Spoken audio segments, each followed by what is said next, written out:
Assalamu alaikum. Bismillahirrahmanirrahim. Um, Thank you for joining us. We have Brother Charles Upton speaking on, you could say, expanding on the context of what some of us have been studying in Islamic psychology on modern trends, on Jung, and I've really appreciate learning about him and having your expansion. Brother Charles, he very kindly accepted this because some had requested a study group, and mashallah, when I reached out to him, he very kindly agreed to do something, as he's written about this.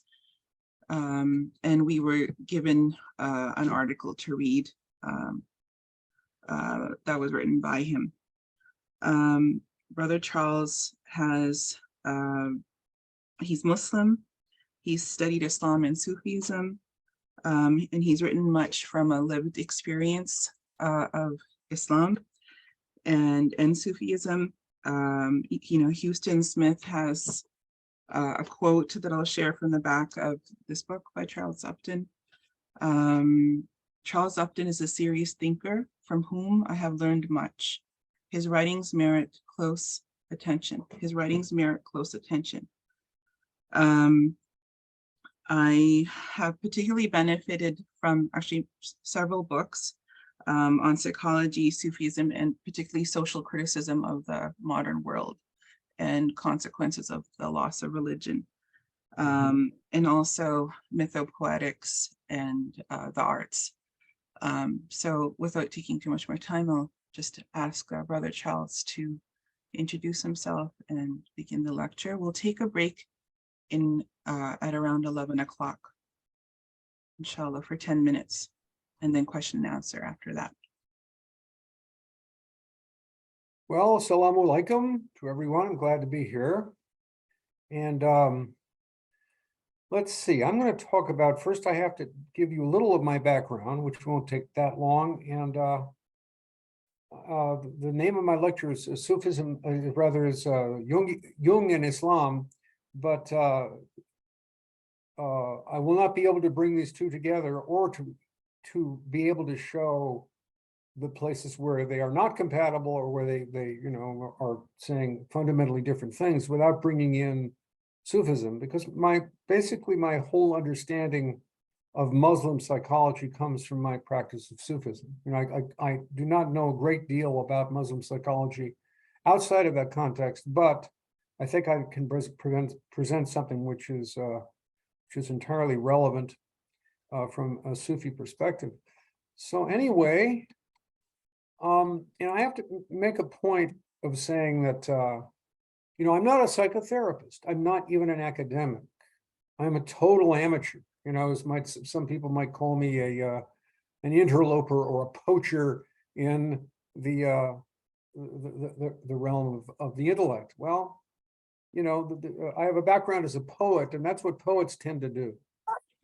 They tend to be very individual and very self-directed in their studies. Sometimes poets can study an amazing range of things, but they will have certain gaps in their understanding because they have not learned through an integrated academic framework. So some places I'm really quite on. I know what I'm talking about. Other places there may be things which most of you take for granted as common knowledge, and I will be ignorant of. So we just get ready for that.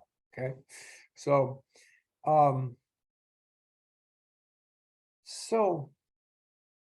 I wrote a little something here.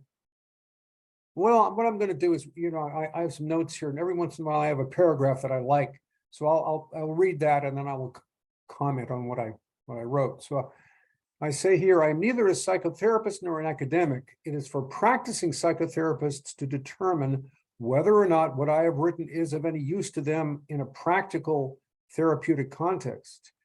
My only couch is the Zawiyah, my only therapist is Allah and his Arifun, and my only patient is myself, okay?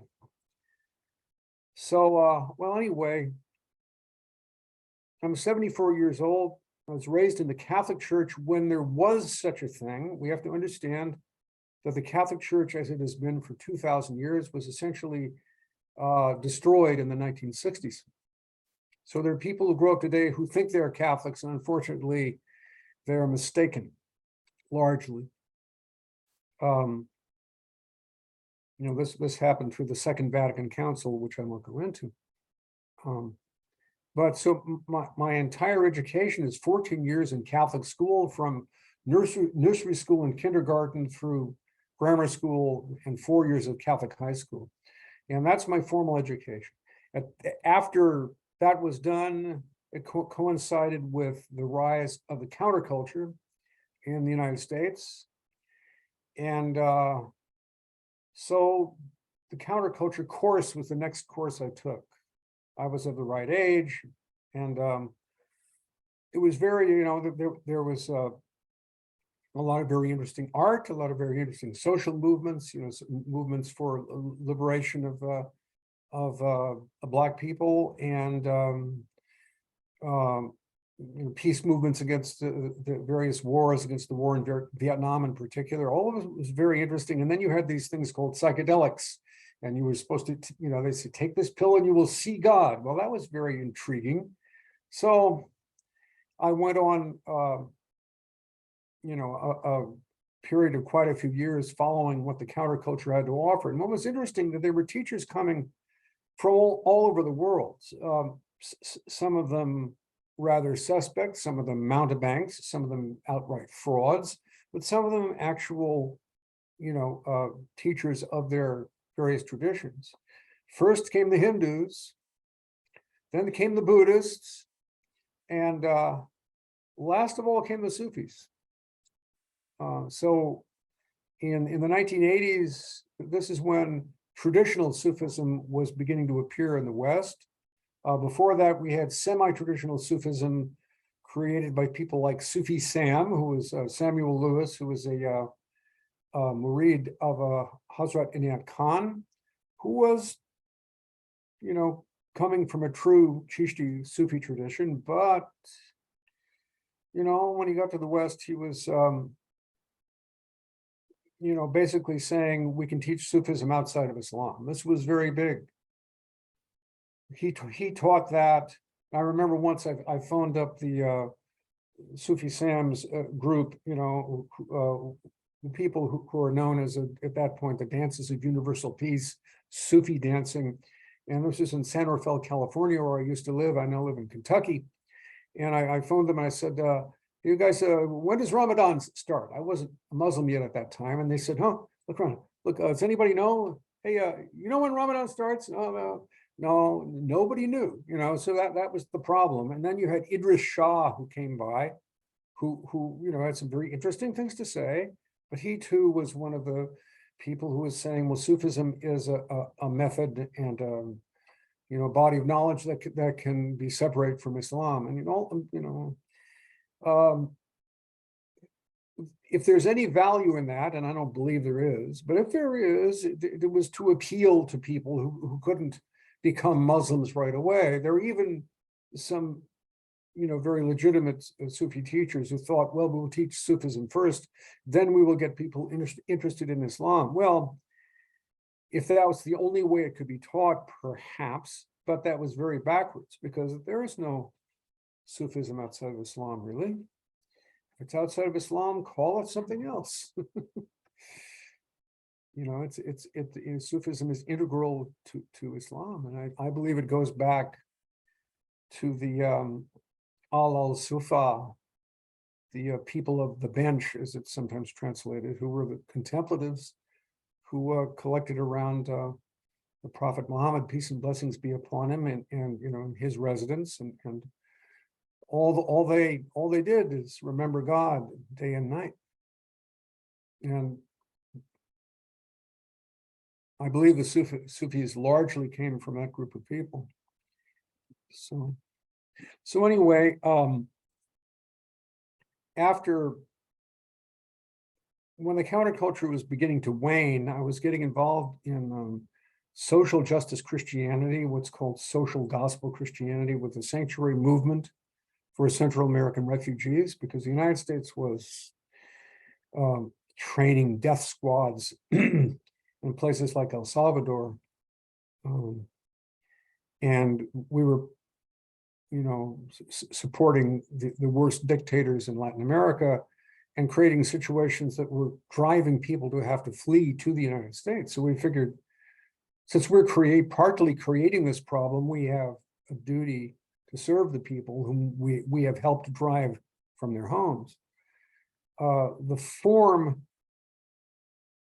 of the death squad and the training of death squads seems to have reared its ugly head again in the age of ISIS, because there were elements of Al-Qaeda and ISIS, of course, that were trained and supported by the United States. And I looked and said, well, there's the death squads come back again. My wife and I became elders of a small Presbyterian church who became part of the sanctuary movement for Central American refugees, which, because in a traditional medieval Christianity, there was an idea called sanctuary, where a criminal who was pursued by the civil authorities could take refuge in a church and claim sanctuary. As long as he stayed within the precincts of the church, supposedly, according to that theory, he could not be arrested by the civil authorities. So we were saying, well, since essentially the refugees coming from Central America are illegal, they're illegal aliens in this country, so let's say that they can claim sanctuary within our churches. So we did that for a while. It was very, very powerful, very interesting. But what we were finding is that you really can't make a union between Christianity, which believes in God, and Marxism, which officially denies God. This is what we were trying to do. That was called liberation theology. And that too was a very interesting moment, and we learned a lot, but ultimately it was not viable. And we found that some of the people we were working with were not being honest with us, and there was a lot of infighting going on between the various political groups. And so my wife and I decided to move on at that point. Then we did a couple of years running around the New Age. The New Age was a big movement at that point, so we were looking around and seeing what the New Age had to offer. And that was interesting, but that wasn't going to be stable either. So many different ideas, so many different movements and viewpoints coming past, not just to people studying them, but whole social movements, which lasted 2 years or something, based upon various ideas that were coming through. And so finally I said, enough of this. And the Sufis had appeared, and the first Sufi order that appeared, that Dr. Syed Hussein Nasr had a list of the traditional Sufi orders, and this was on it. It was the Ni'matullahi order from Iran, and they were active in San Francisco, and it was under Dr. Javad Nurbakhsh, who was a professor in the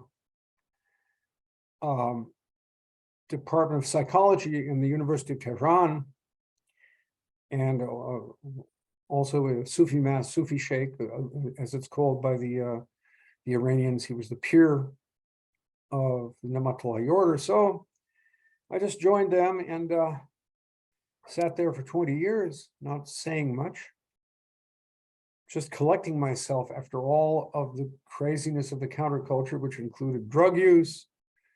It was alcohol for a while. There was even various dabblings in magical and psychic things, which ultimately were very destructive. And I realized things had gone too far. I had no idea what I was doing. So I just sat. And all I did was sat and remembered the one.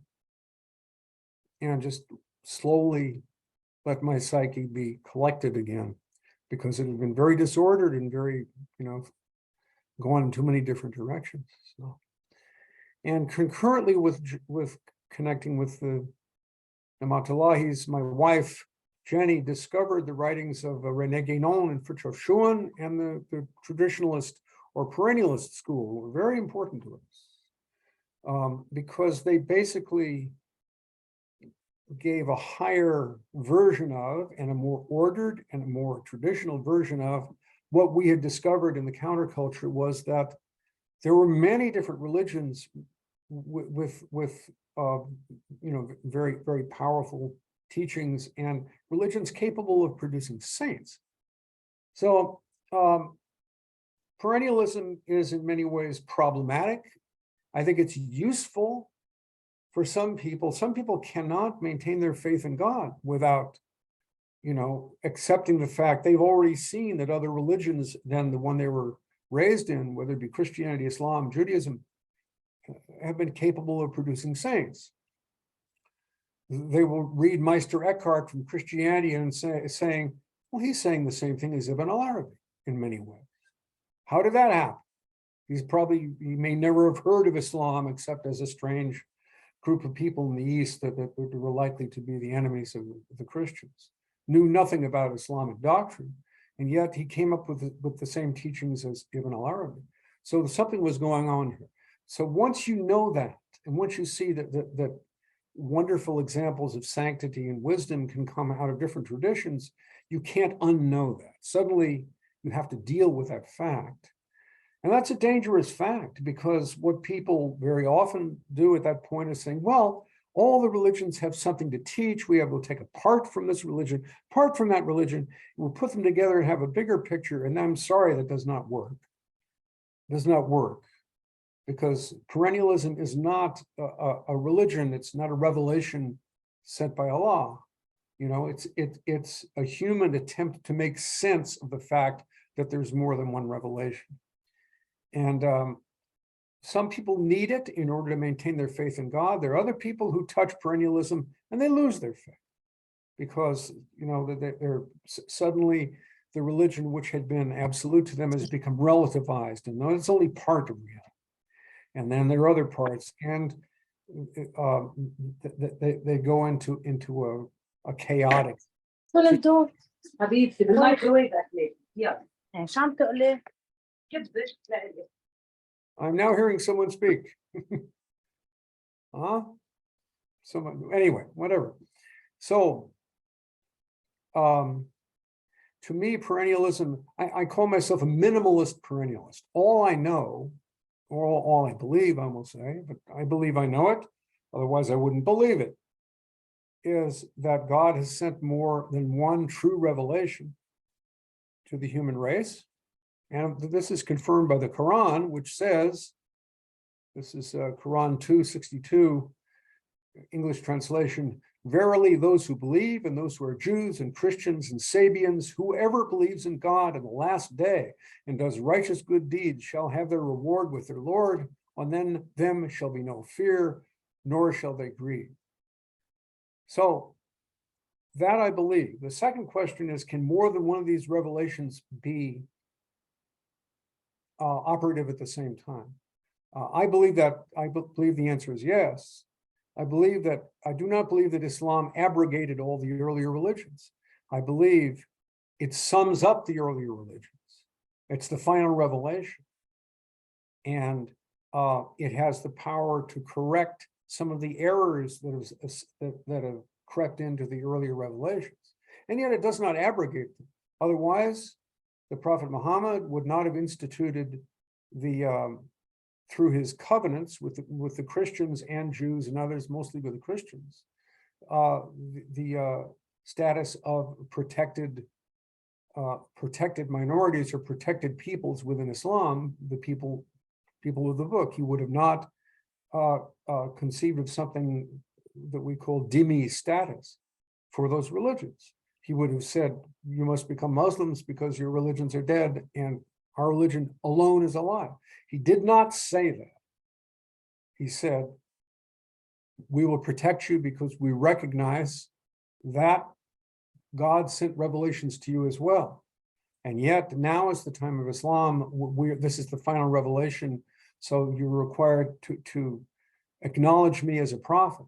But that does not mean that I turn around and say, you know, the other prophets that brought your revelations, Moses who brought Torah, you know, or the revelation who is Jesus, whom the Quran says, you know, is a spirit from Allah and a word he cast into Mary, spirit from Allah. I do not deny what these people brought. And also it says in the Quran 3:3, he has revealed unto you, speaking to Muhammad, the scripture with truth, confirming that which was revealed before it, even as he revealed the Torah and the gospel. So this is my position with perennialism. The thing is, perennialism is in danger of becoming a religion unto itself. You know, something that considers itself to be beyond the other religions because it simply acknowledges that more than one religion was sent by God. So watch out for that. Perennialism, I call myself, you know, a graduate of the perennialist or traditionalist school. It's a wonderful way to bring people who are confused about religion into a clearer idea of what religion is and to show them God's revelations. But once you've chosen one religion or been chosen by one religion, all the other choices disappear. If they don't, there's something wrong. So, you know, for Muslims, you know, the Quran and the Prophet are the only way. And for the other religions, what does the Quran say? Well, in the next world, Allah will enlighten all these people as to the points on which they disagree. Leave that for the next world. In this world, follow your way. So that's my position with perennialism. So one other thing I should just mention, you know, between 2013 and like around 2020, I was very involved with a wonderful scholar, Dr. John Andrew Morrow, whose Muslim name is Ilyas Abd Alim Islam, on the rediscovery of the covenants of the Prophet Muhammad with the Christians of the world. This is an amazing time of my life, which I won't spend too much time talking about, but at one point, we were the major, I think, ideological counterforce to ISIS, or ISIL, or Daesh within Islam. And we became the basis of a small but very widespread international interfaith peace movement within the context of Islam. So if you want to learn about that, I can tell you how you can study it. But let's go on, because we're trying to talk about Carl Jung here. That's enough about me and all of that. So, well, I was going to say something about what it must be like for you, and you can tell me once I'm done if I'm right. Studying all these different ideas.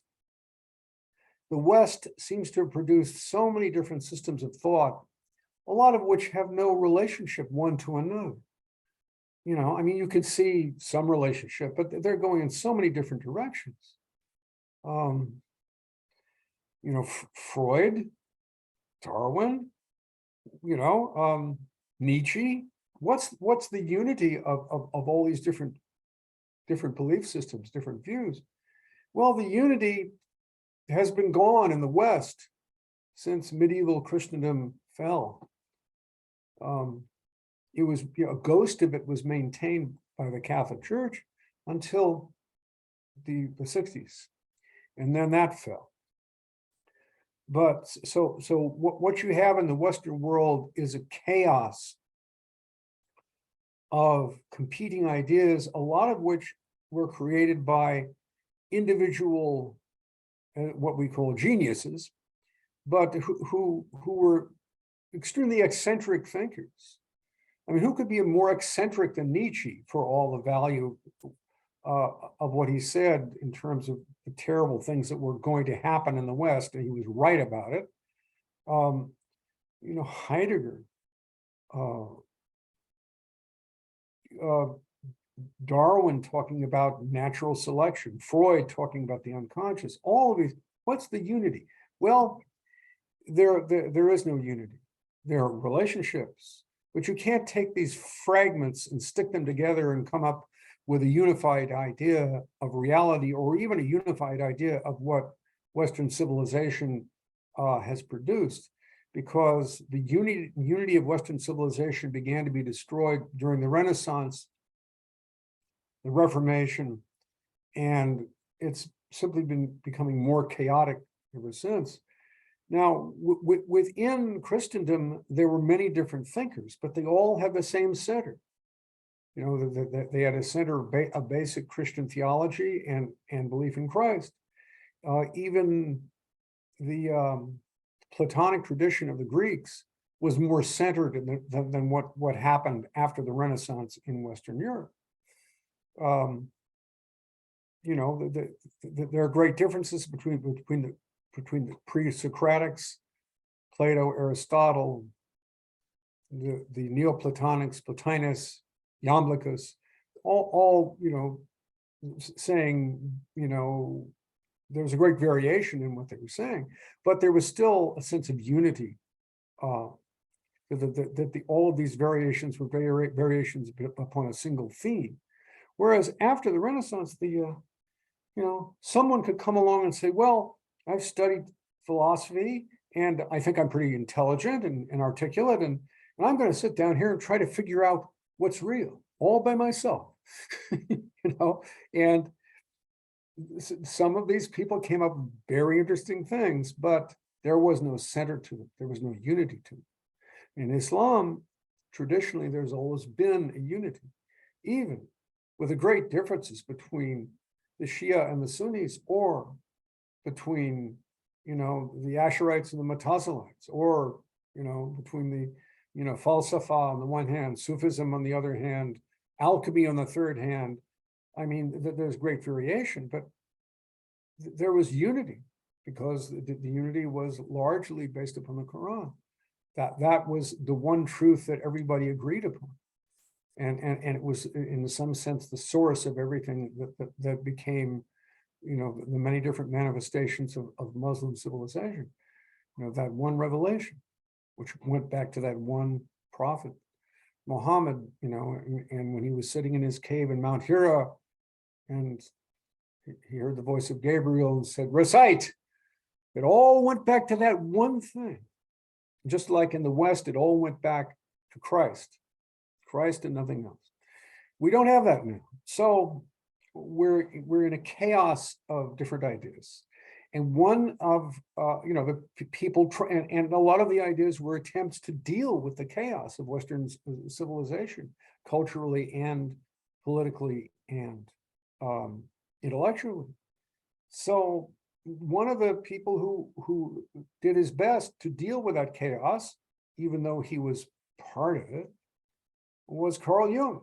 Now, Jung was a very interesting thinker. Now, you know, there's one Jungianism, which is, you know, if you decide, you know, you think it would be smart to go into therapy and become, you know, you have difficulties in your life and in your, you know, your psychological balance, and you think Jungianism or Jungian therapy would help. Well, going into therapy with a Jungian analyst is one thing. It takes quite a bit of money.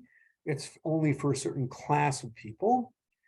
It's also probably only for a certain, you know, people with a certain cultural background, probably.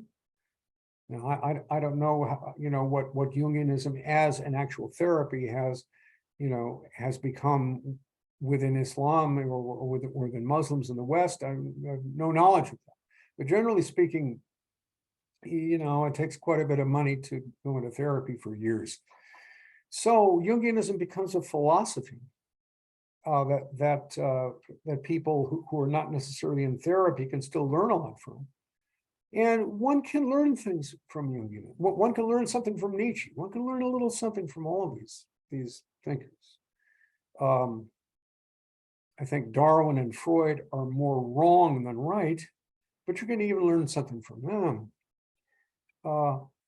So Jung, he was doing his best to deal with the chaos of Western civilization, and he saw that crazy things were going on, like Nazism.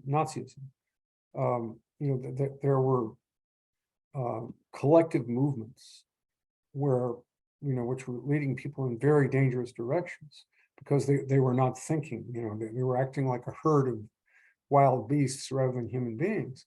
Well, why were they doing that? Because Christendom had fallen. The Christian worldview had shattered. And so people wanted to get that unity back. So they would go believe in fascism, or they would believe in communism, or they would use, our ability and our need to believe in something, which could be centered upon an actual revelation from God, like Christianity or Islam, but could not really be centered for any length of time on communism, fascism, or anything else. So we saw these dangerous movements, which were causing great violence and great blindness and unconsciousness in people. So he said, well, the individual has to stand apart from this and come to understand who he or she is, apart from these collective movements, or apart from just the collective conventional bourgeois mindset, which was not very interesting and which left out so much of what the human being is. So he said, there's no way to go but to turn within, to look within the soul. We look without and we see chaos, so let's look within the soul. Well, that was a step. That was one of the things that people have to do from time to time. So anyway, Carl Jung, quickly, if you want to know the details of Carl Jung's life, go to his Wikipedia article you can get. He was born in 1875, lived until 1961. He was disciple of Sigmund Freud. He was considered to be Sigmund Freud's heir at one point. Then he broke with Freud over some basic questions. Freud thought that the central motivation of humanity was sexuality, and Jung said, no, it's not sexuality, that's part of it, but what it really is the search for meaning. I think that's truer, but the whole idea of the search for meaning, I mean, if you're in an integrated spiritual civilization like that of medieval Christendom or Dar al-Islam, yes, there's meanings you have to find in your life. You have to find, what am I supposed to be doing particularly? What are my strengths and weaknesses? What skills should I develop, and et cetera, et cetera. But you're not looking for a basic view of reality that is given you. That's what's wonderful about a traditional civilization. It gives you, by God's mercy, a view of reality that basically centers you and gives you a sense of what is real, what is not, what is true, what is false.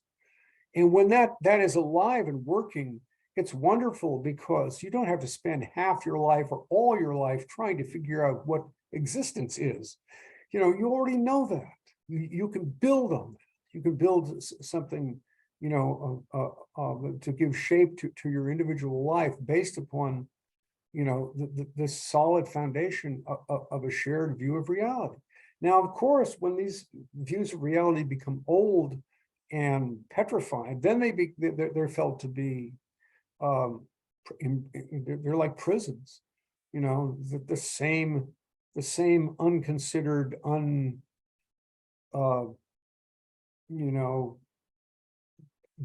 gross, literal, petrified ideas that we have to believe. We don't even know why anymore. It's just because everyone has always believed this, so we got to believe it too. And finally, people say there's got to be more to life than that.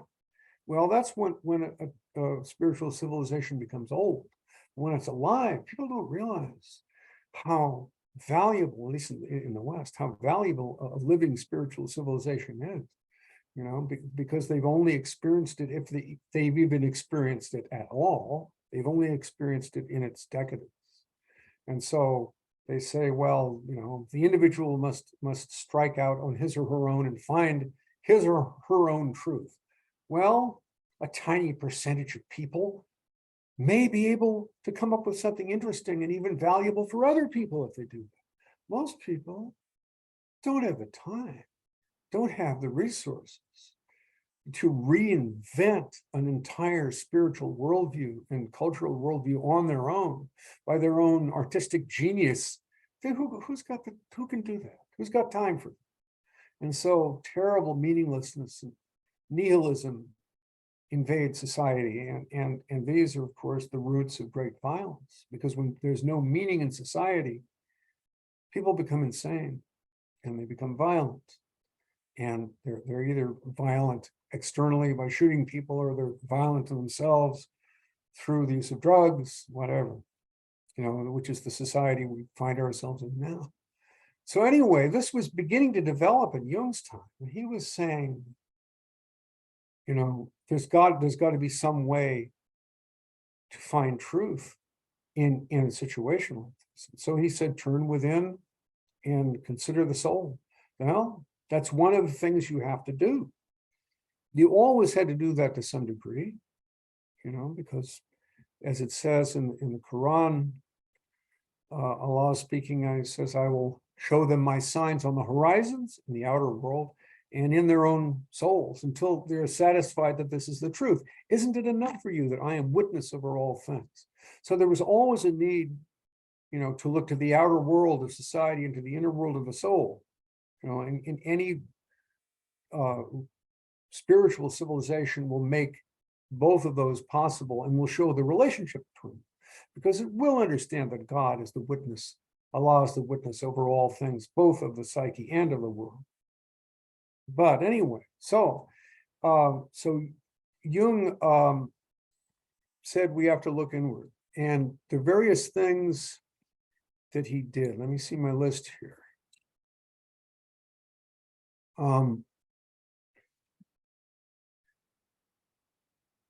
There's a list of his major themes.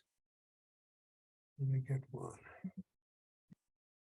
Okay, give me a second, I will look it up.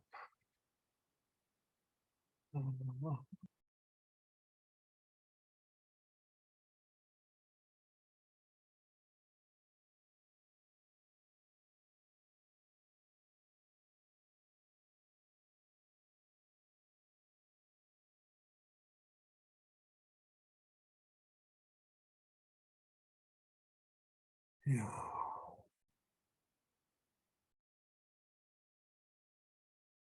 Yeah, so these are some of his major themes. Well, he talked about the collective unconscious,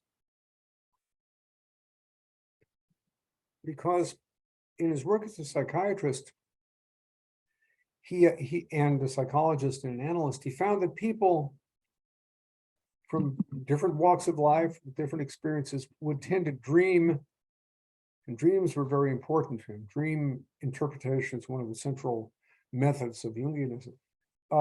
They would dream of similar, if not identical, motifs. And he could see no commonality in their outer experience that would make them all dream of the same thing. So he said, well, there must be common themes, common motifs within, the psyche of all of us. And there's certainly some truth to them.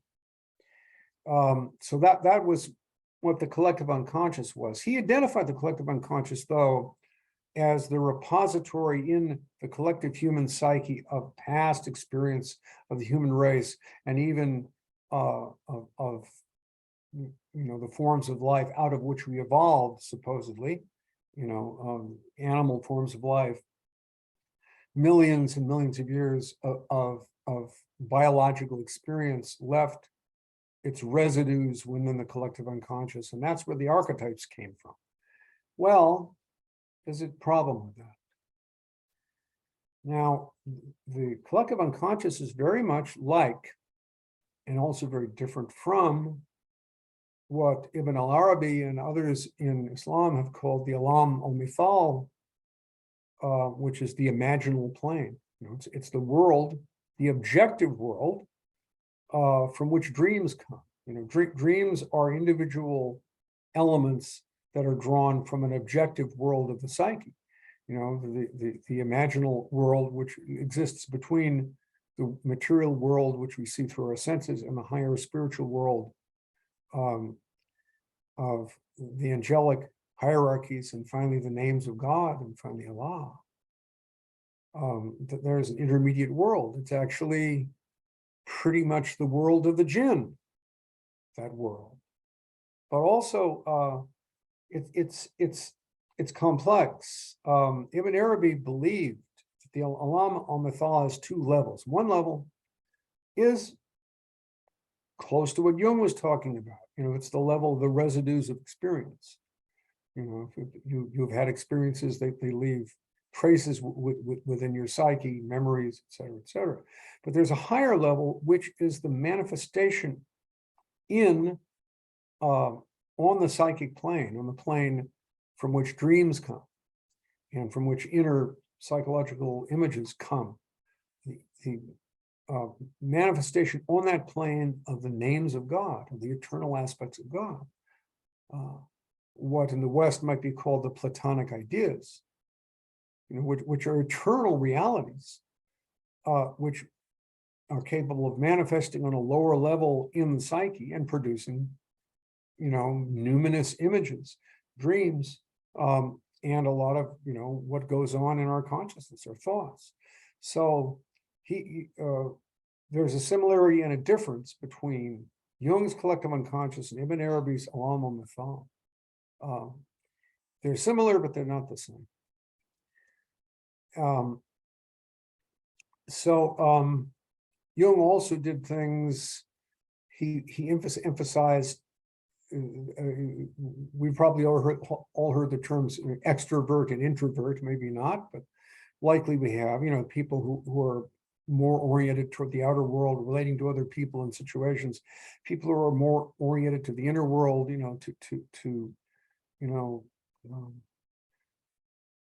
Looking inward to their own thoughts, feelings, and intuitions.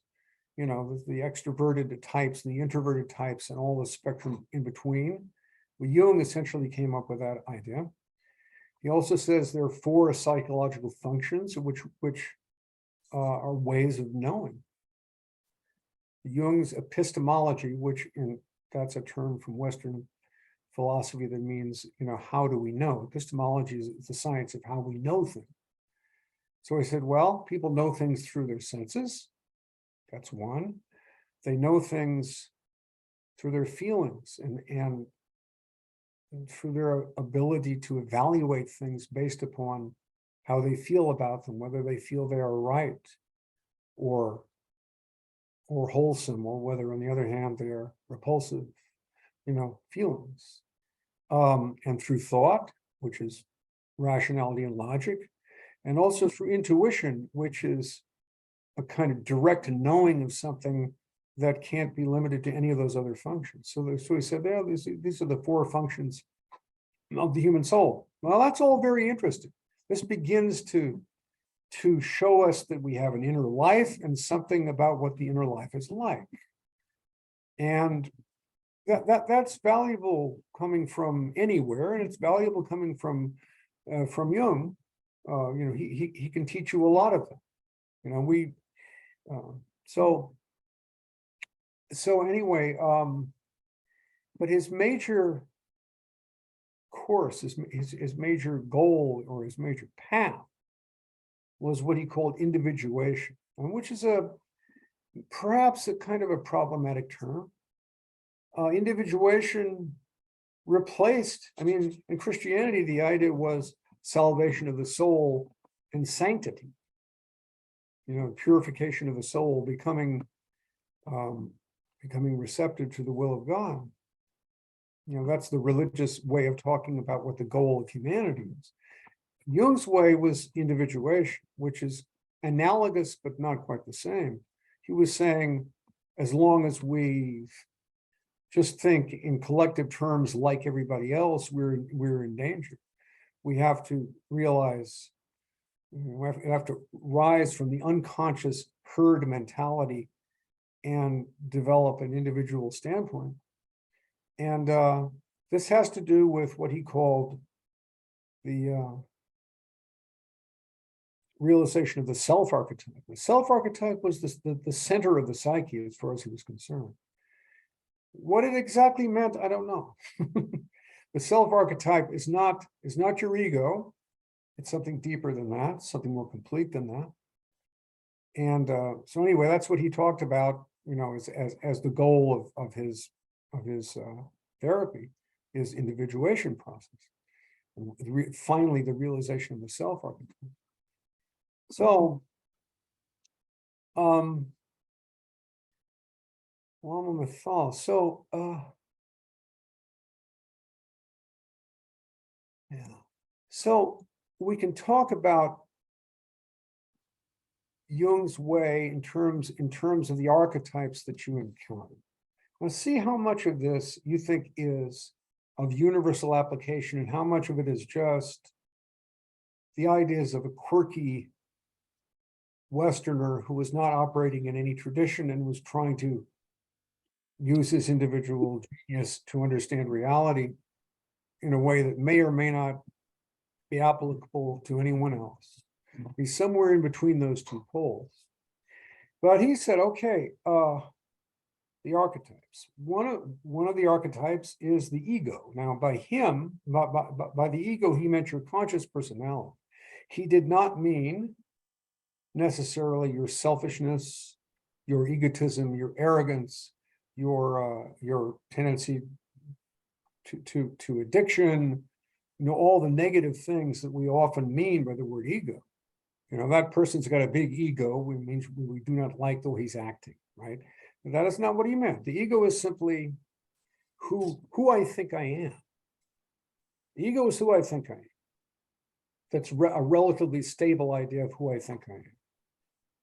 That's one archetype, because everybody, unless you know they're you know seriously disordered and have been unable to you know to mature in to the level of a complete human being, you know, is going to have an ego at one point.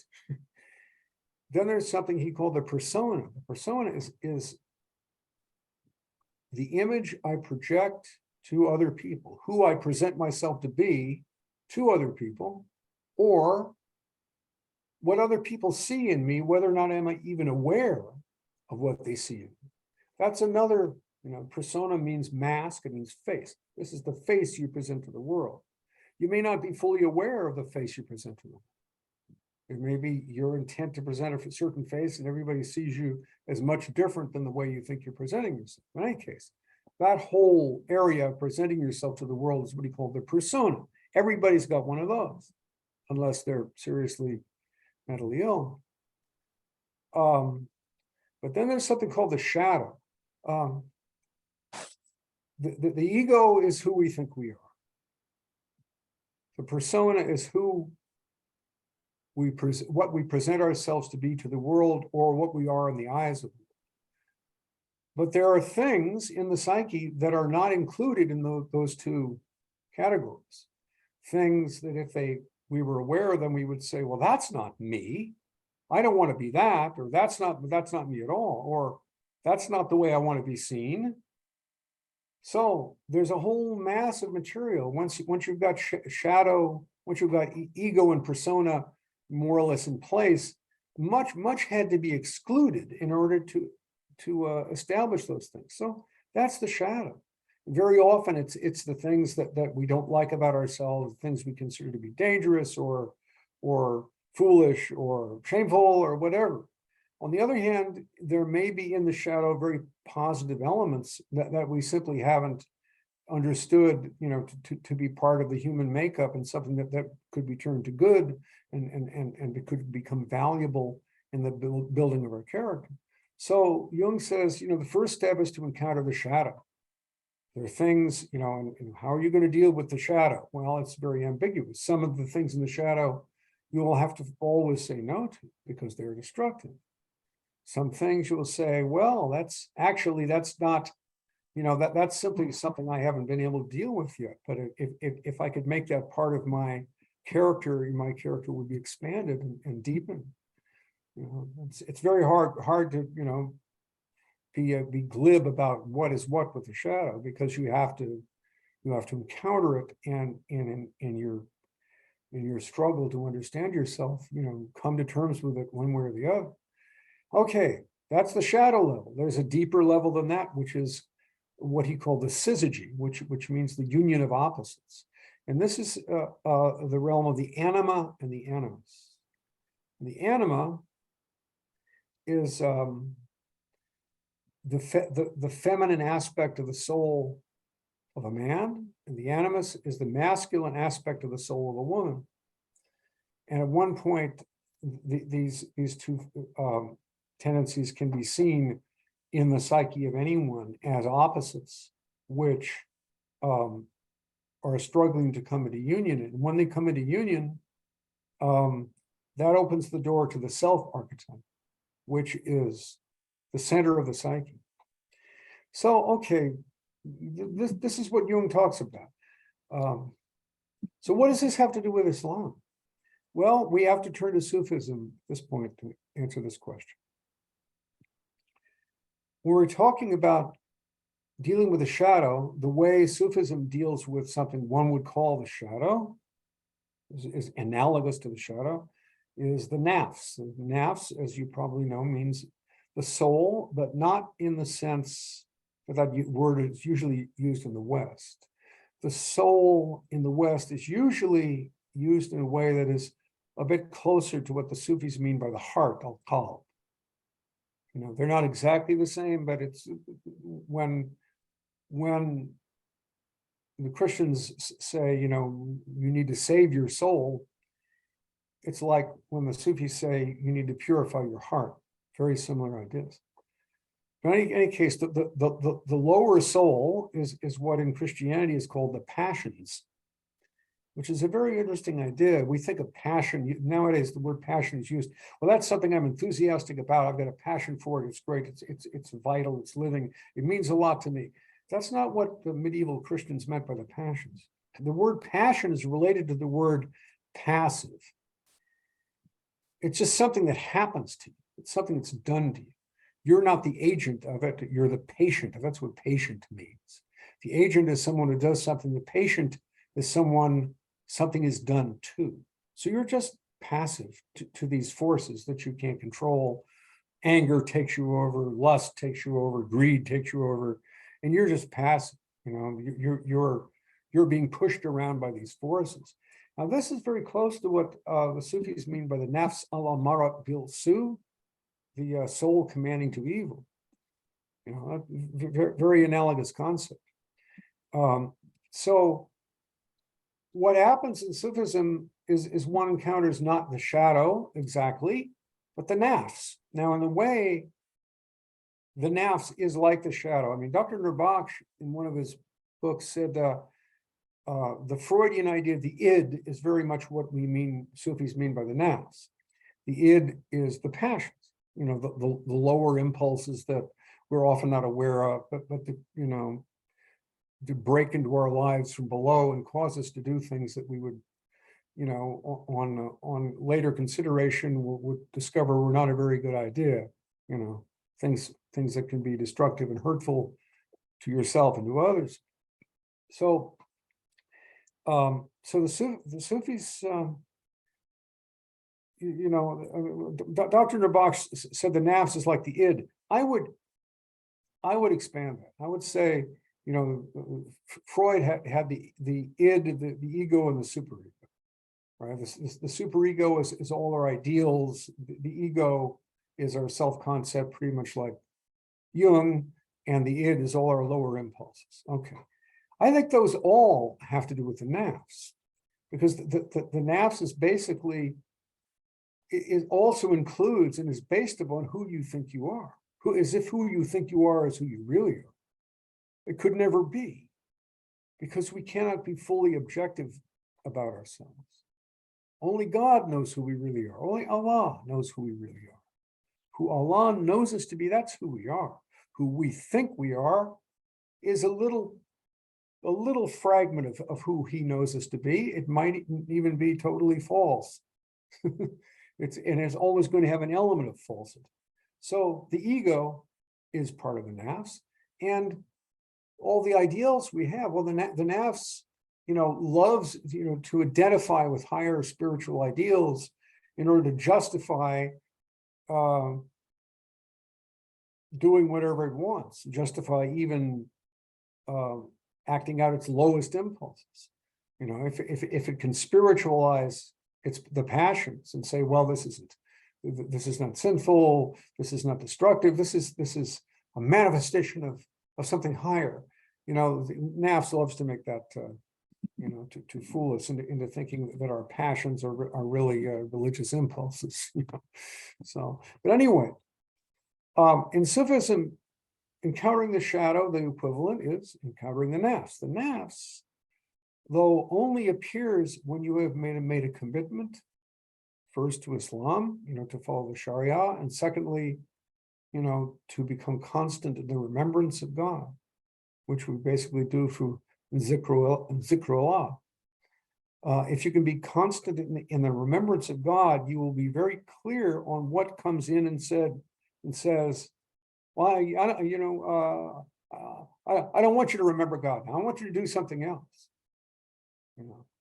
If we're trying, to be constant in putting our attention on Allah, we will be very clear on all the things in us that oppose that, and that becomes the nafs al-amara bil-su, becomes the soul commanding to evil.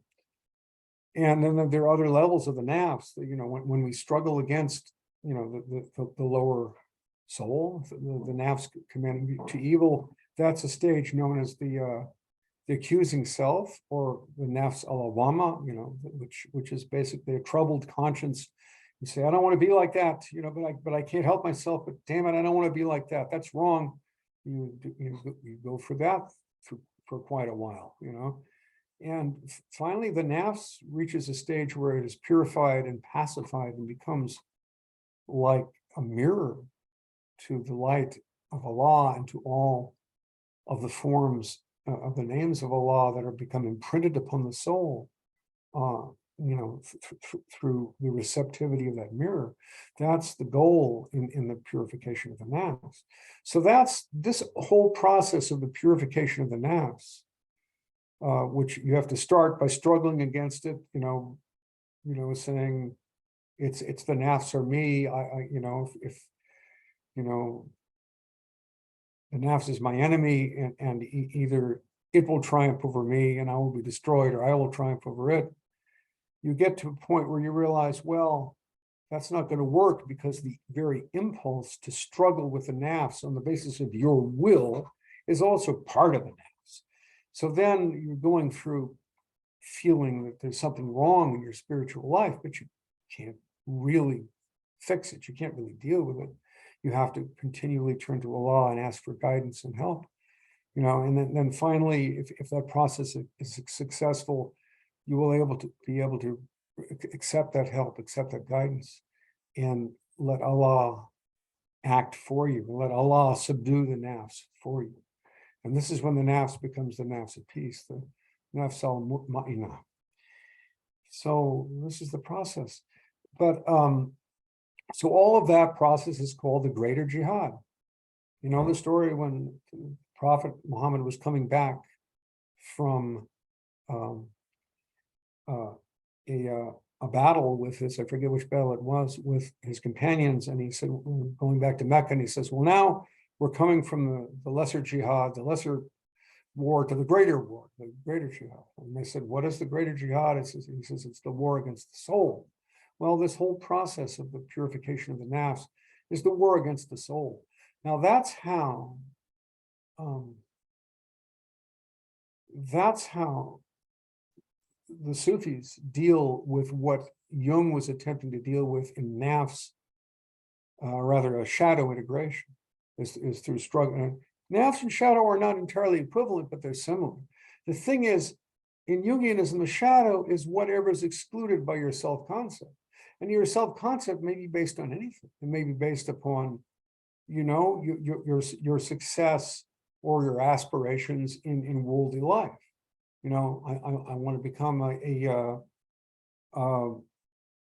successful professional. I want to become well-to-do. I want to have a family, or I want this, or I want that. And I feel I've achieved a certain amount of this, and people recognize me as being that kind of person, and I have a certain standing in society, and then of course the shadow is all the things that don't fit that definition. All those things in you that are going to jeopardize that position that you've attained. Well, that's a little bit different, because here the shadow is what opposes your self-concept, whatever it is. Whereas in Islam, the nafs, the commanding nafs, is what opposes your intent to remain constant in your devotion to and your attention upon Allah. So they're different, and so what if you're able to, in Jungian terms, to integrate the shadow? Well, you'll have learned more about yourself, but still there's something missing. I mean, if you want to really know what's going on in your unconscious, just try to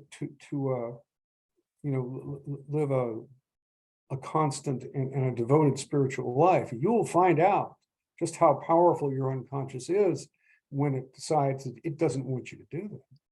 And that's in other words, the Sufi way of doing it is more intensive and more practical, and more it's clearer what the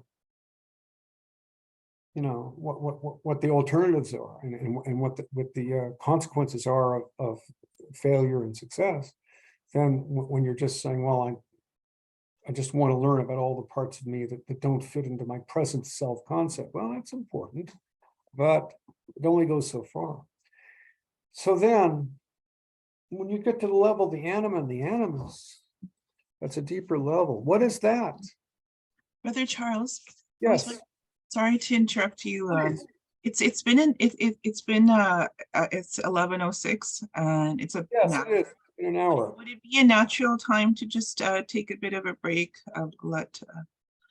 for around 10 minutes, and come back at 6, like at 11:16? Yeah, sure. Okay, thank you.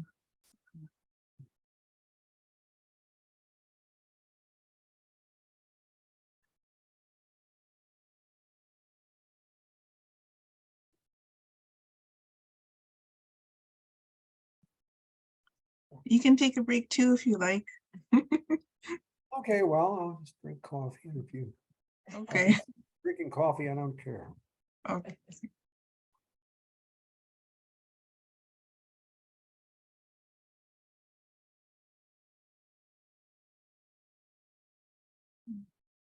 Welcome back. Sorry to create the disruption. Please go ahead. No, fine.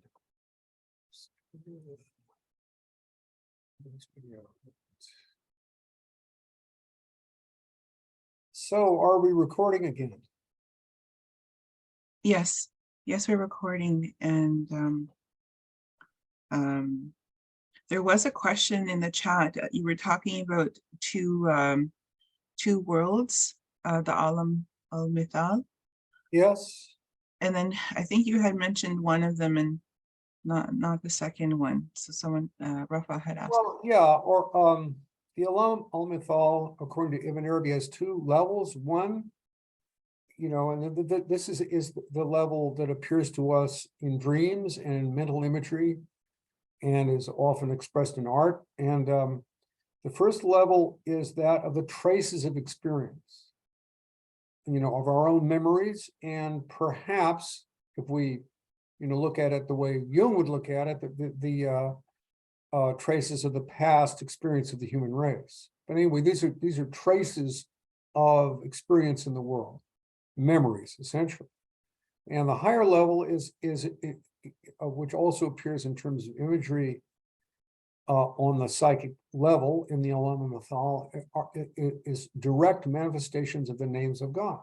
God has certain attributes and qualities, and these, since the entire universe is essentially, according to Ibn al-Arabi, the imagination of Allah, he projects, into various levels, and finally into the level of Alam al-Mithal, and beyond that into the level of the outer world, the material world. He projects his own qualities, which are the forms upon which he creates the universe. And so, we will say a name of God, Al-Rahman. How will that appear on the Alam al-Mithal? In the Alam al-Mithal, perhaps it will appear as rain falling on a parched land, like rain has just fallen on my home state of California after so long. It's rather heavy because it creates floods and all of this, but it brings the land back to life. And so you may dream of rain falling in the desert, and the desert flowering. That will be a projection of the name of God, Al-Rahman, etc. And the wrathful names, you'll see volcanoes, you will see lightning flashes, or the names of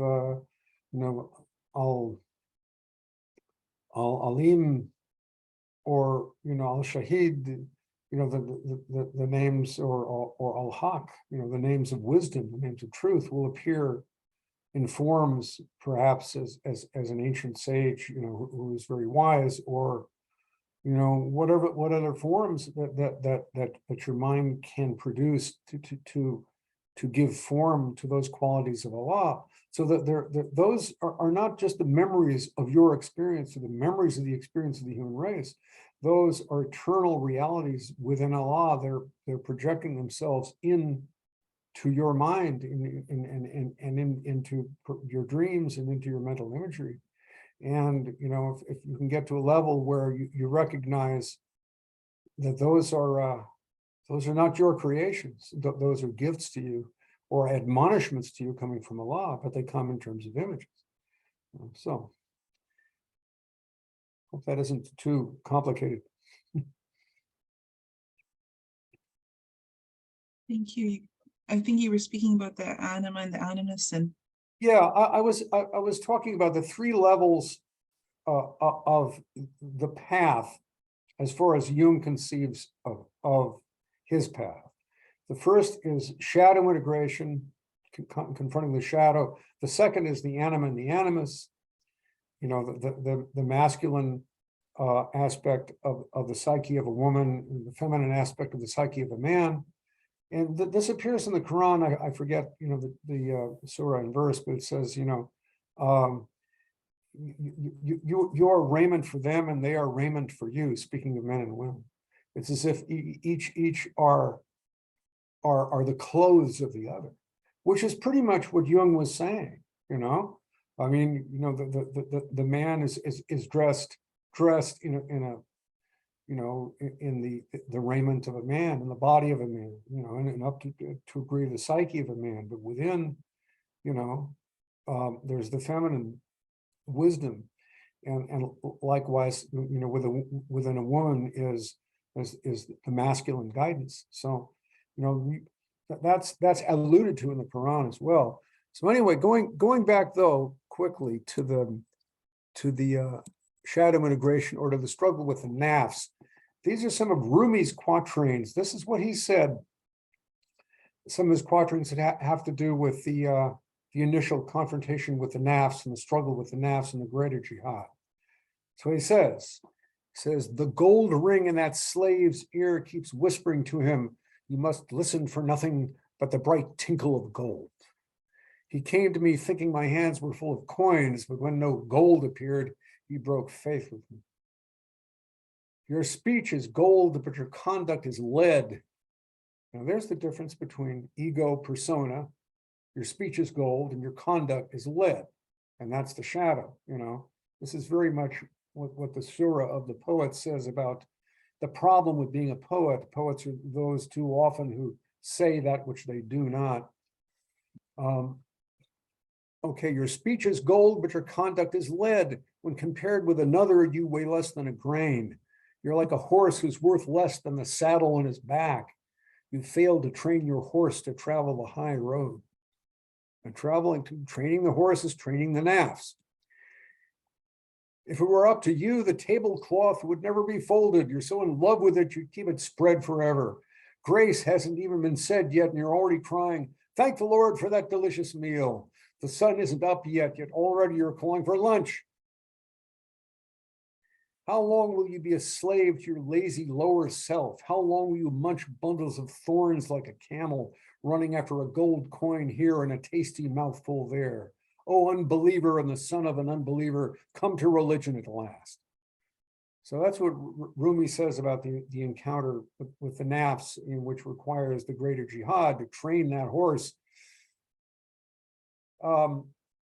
Parenthetically, I'm going to step aside from this for a moment and just say it's very interesting. In the 1970s, in San Francisco, I was among the San Francisco poets, and it was a kind of a whole culture there for a while. And during the 70s, the San Francisco poets were largely Jungians. Everybody was reading Carl Jung. We were reading Jung and Marie-Louise von Franz and Esther Harding and some of his major followers, and Erich Neumann, or was it von Neumann, I forget.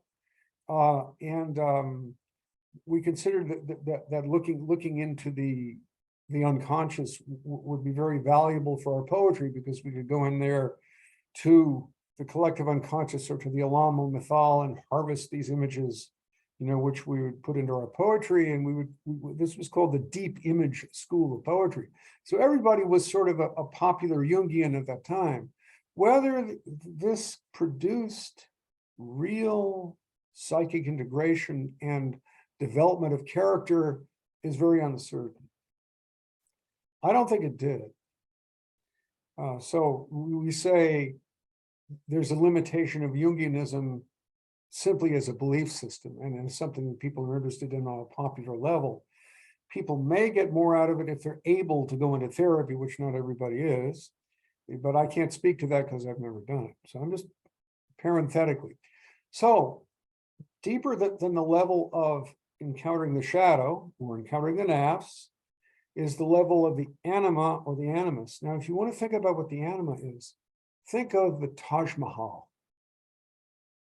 So Shah Jahan, the Mughal emperor, his empress was Mumtaz Mahal, and she passed away. And she was his favorite, and he was deeply grieving for her. And so, since he had the power to do it, he commissioned the building, one of the most beautiful buildings that has ever been made, the Taj Mahal, as her mausoleum. And this was the eternal form of his beloved Mumtaz, as a lovely building, everyone has that image in their mind. So if you want to get an idea of what the animus can be, the anima rather can be to a man, especially when the anima is considered to be the Sophia, an incarnation of the Sophia or of holy wisdom. This is, the Mughal, and perhaps for all of India, the greatest image of holy wisdom as a building. Just like the Hagia Sophia in Istanbul was for the Byzantine Christians, and is still to a degree for the Muslims, that beautiful building, which was the origin of the form of so many mosques. It was so right that the Muslims, though, should add the minarets. The minarets perfect the Hagia Sophia. It was imperfect without them, I hate to say. But anyway, the idea, you get to the idea where you say there's something within my soul which is beyond me, but which is deeply beautiful and moves me, and I feel profound love for this reality. And this reality is the incarnation of wisdom and beauty and deeply attractive. And when you encounter this level of the psyche, you're beginning to encounter the presence of Allah within the psyche, still veiled, still not, because Allah is always veiled to some degree. We never see him as he is. We never see him unveiled because we are his veil. We have to be removed from his face before his face appears. And then who is gazing upon his face if we have been removed? Well, that's one of the mysteries. But so in Islam, there's this whole sense of Allah as the beloved. And of course, this disappears in literature in, some of the most important expressions of that are in the Persian romances of Nizami, the famous Layla and Majnun, and he also did Khosrow and Shirin. And then there's the Yusuf and Zuleika by Jami. And the whole idea, to Majnun, Layla, his beloved was essentially a manifestation of Allah. They could never be united in this world, in this life, only after death. And she was profoundly dark and invisible. Her name means night. And so, he was attracted to her to the point of madness. And yet, how could he ever be united with her? His family and her family were feuding, and it was how is he going to be at one with her? And even if he ever got to her door, she would be so profoundly black and invisible that how could he really, be united with her? Well, in the next world, which means after the death of the old self, they were united, but not in this world. So there's that level of attraction to Allah as the beloved.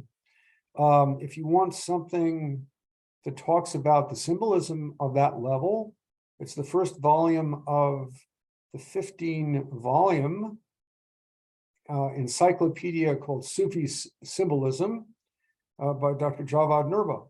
That's, a lot of the symbols of that level of things are in that encyclopedia. And the poetry of Hafiz is certainly a lot of it coming out of that level. Let me read you some of this. So here to begin with is a quatrain of Rumi. He said, when my skill drew life from the splendor of thought, it brought home the bride of poetry into the cell of remembrance. 1,000 maidens appeared in every verse, each one like Mary, both pregnant and virgin. So here you begin to see, the feminine symbol, arising from the depth of the heart as a symbol and a presence of wisdom, which is understood in terms of the divine beauty and the profound attractiveness of the beauty of Allah. So I want to read you a couple of poems by Hafiz. By the way, these are my versions of the quatrains of Rumi and some of the ghazals of Hafiz. So, and I'm just going to read a paragraph I wrote here. Here we can see the sacred feminine as a symbol of holy wisdom. This is a motif common to erotic mysticism from many traditions. The Nizam, who appears in, the Tarjuman al-Ashwaq by Ibn al-Arabi, he was a magnificent philosopher and metaphysician who wrote profoundly complex and metaphysics.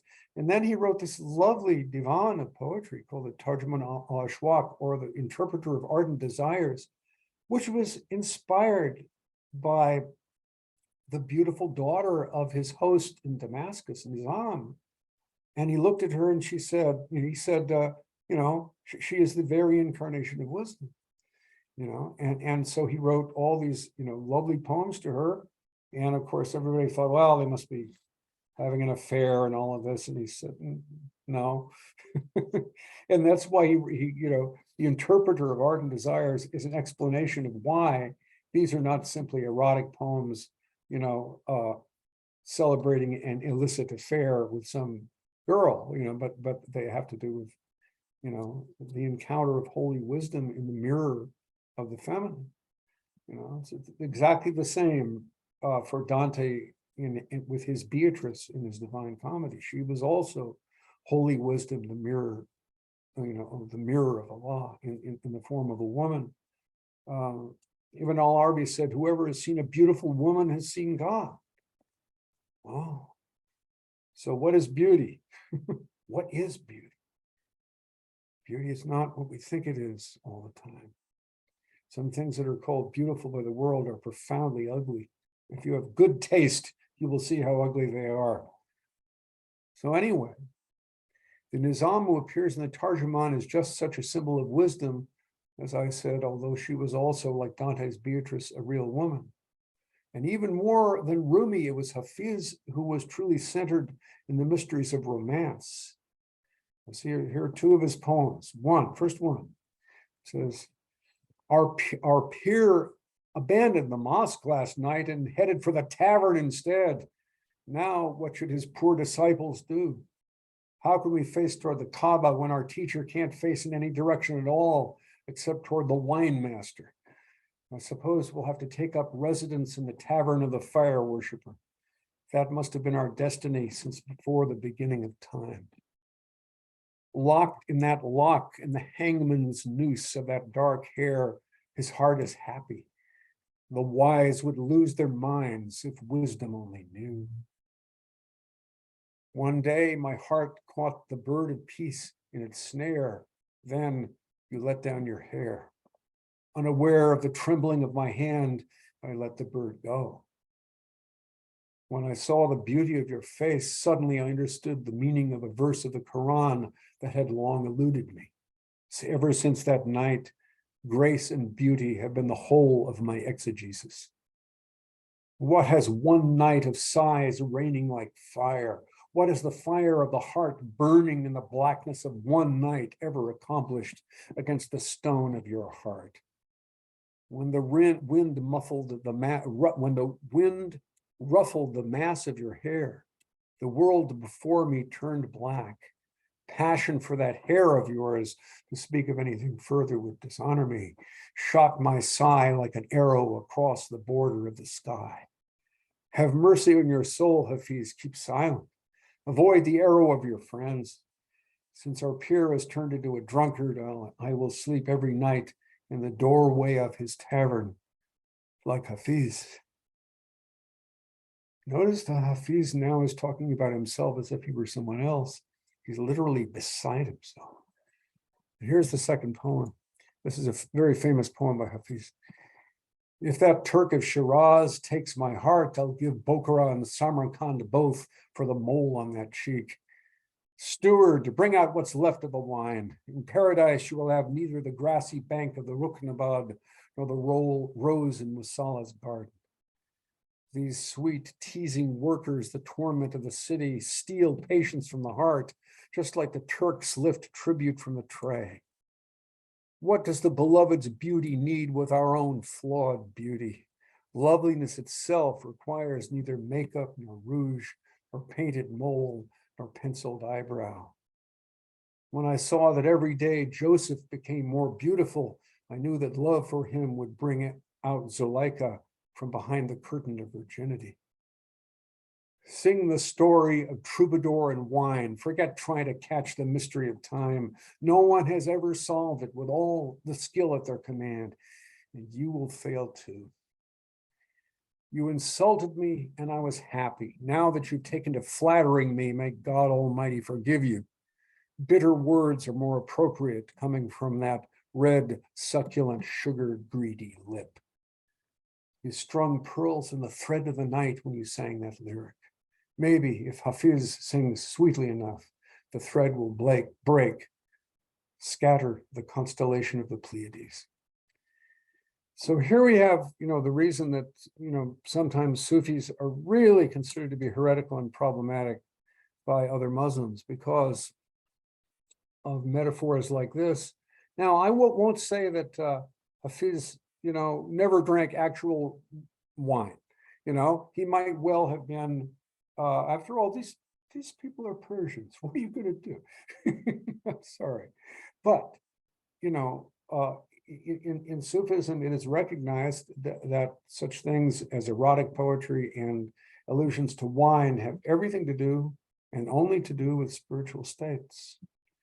And this is spiritual states reflected in things that people who have not necessarily experienced them directly will be able to understand. Now, this is not wine that comes from a bottle. And this is not dallying with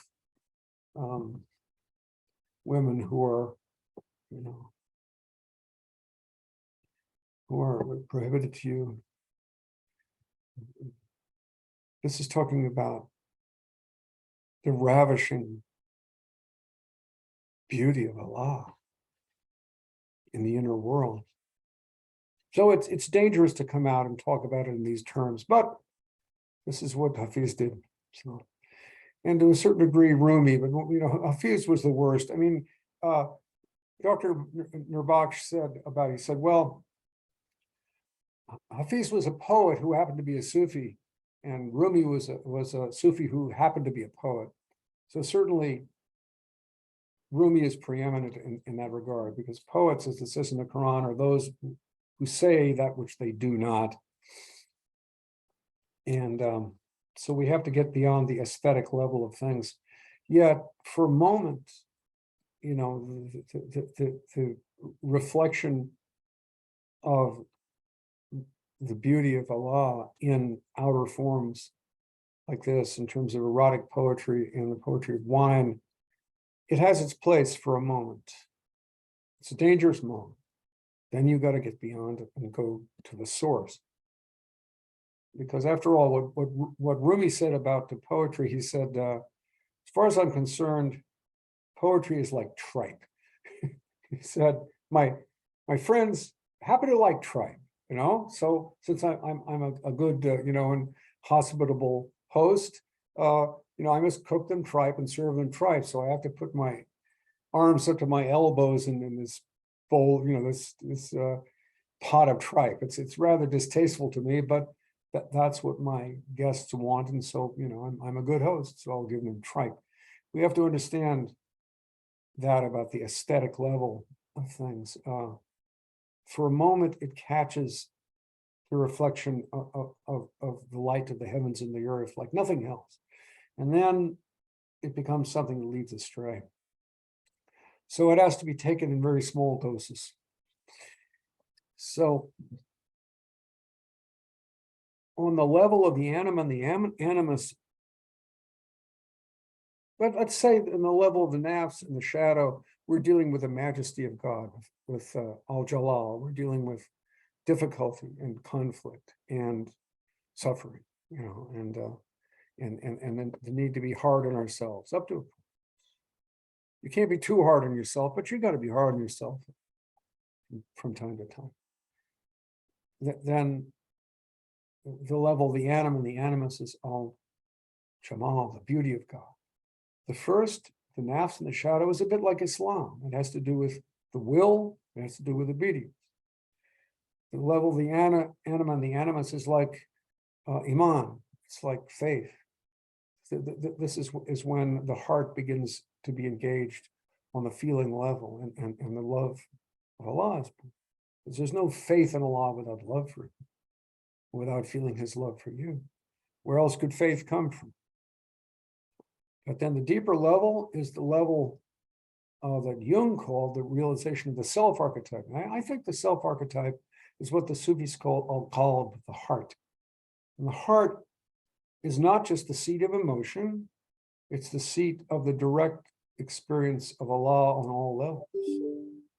And what it is the point where the ray of the spirit of al-ruh penetrates the center of the psyche.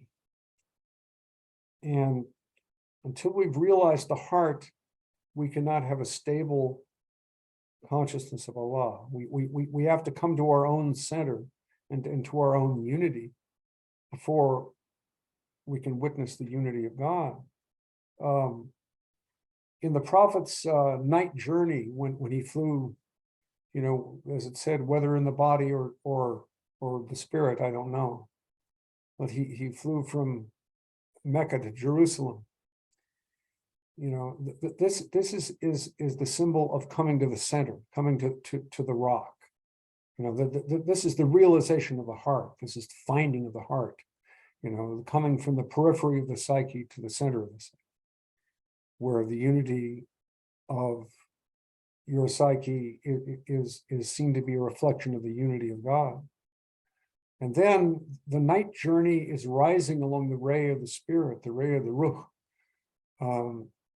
You know, the mirage, rather, is the rising up through the different levels of existence and the celestial hierarchies until the Prophet reached the lot tree of the utmost limit, which is the most the created being can know of Allah. You know, went to the throne of Allah. And this level that I'm talking about now is pretty much the level that Jung is talking about to some degree in the realization of the self archetype.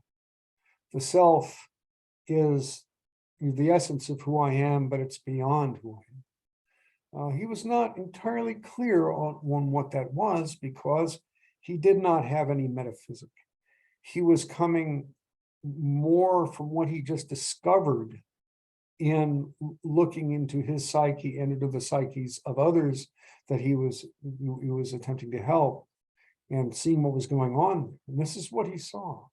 But he did not have a metaphysical or theological doctrine that could clarify and stabilize what he knew about that level. Anyway, he touched the level of the heart, I believe, when he was talking about the realization of the self archetype or of true individuation. But what he didn't understand is that individuation has to do not just with attaining your true identity, but with annihilation of that identity. That was the other part that he didn't understand. So this is what I write about that. I say the deepest level in the Jungian way is that of full individuation, the realization of the self archetype. This is the level of Ihsan, you know, of excellence or perfection, of the union of al-Jamal and al-Jalal. That's one way to talk about it. Because in the very presence of Allah, you don't have any more the separation between majesty and beauty, because the beauty is so powerful that it's overwhelming and majestic. And the majesty you find, you know, within it is a profound beauty and mercy, because majesty is directed against, directed to destroy all that would come between you and the depth of God. And that is the deepest mercy. But those become one at the point of full presence with Allah. There's no beauty and majesty are one. So, okay, this is the point of the union of al-Jamal and al-Jalal of the Hadith. Heaven and earth cannot contain me, but the heart of my believing slave can contain. Well, that is directly speaking to the reality of the heart, and that is what Jung was groping toward in this idea of the self archetype, the presence of God within the center of the human soul. He didn't quite know that, but he had intimations. It's also the point where the hadith, he who knows himself knows his Lord, applies. This is why it's valuable. You may not be able to find Allah, and you won't simply by doing psychic introspection. You have to have Sharia, you have to follow that form, and then beyond that, there needs to be a methodical work to remain in constant attention to the presence of Allah.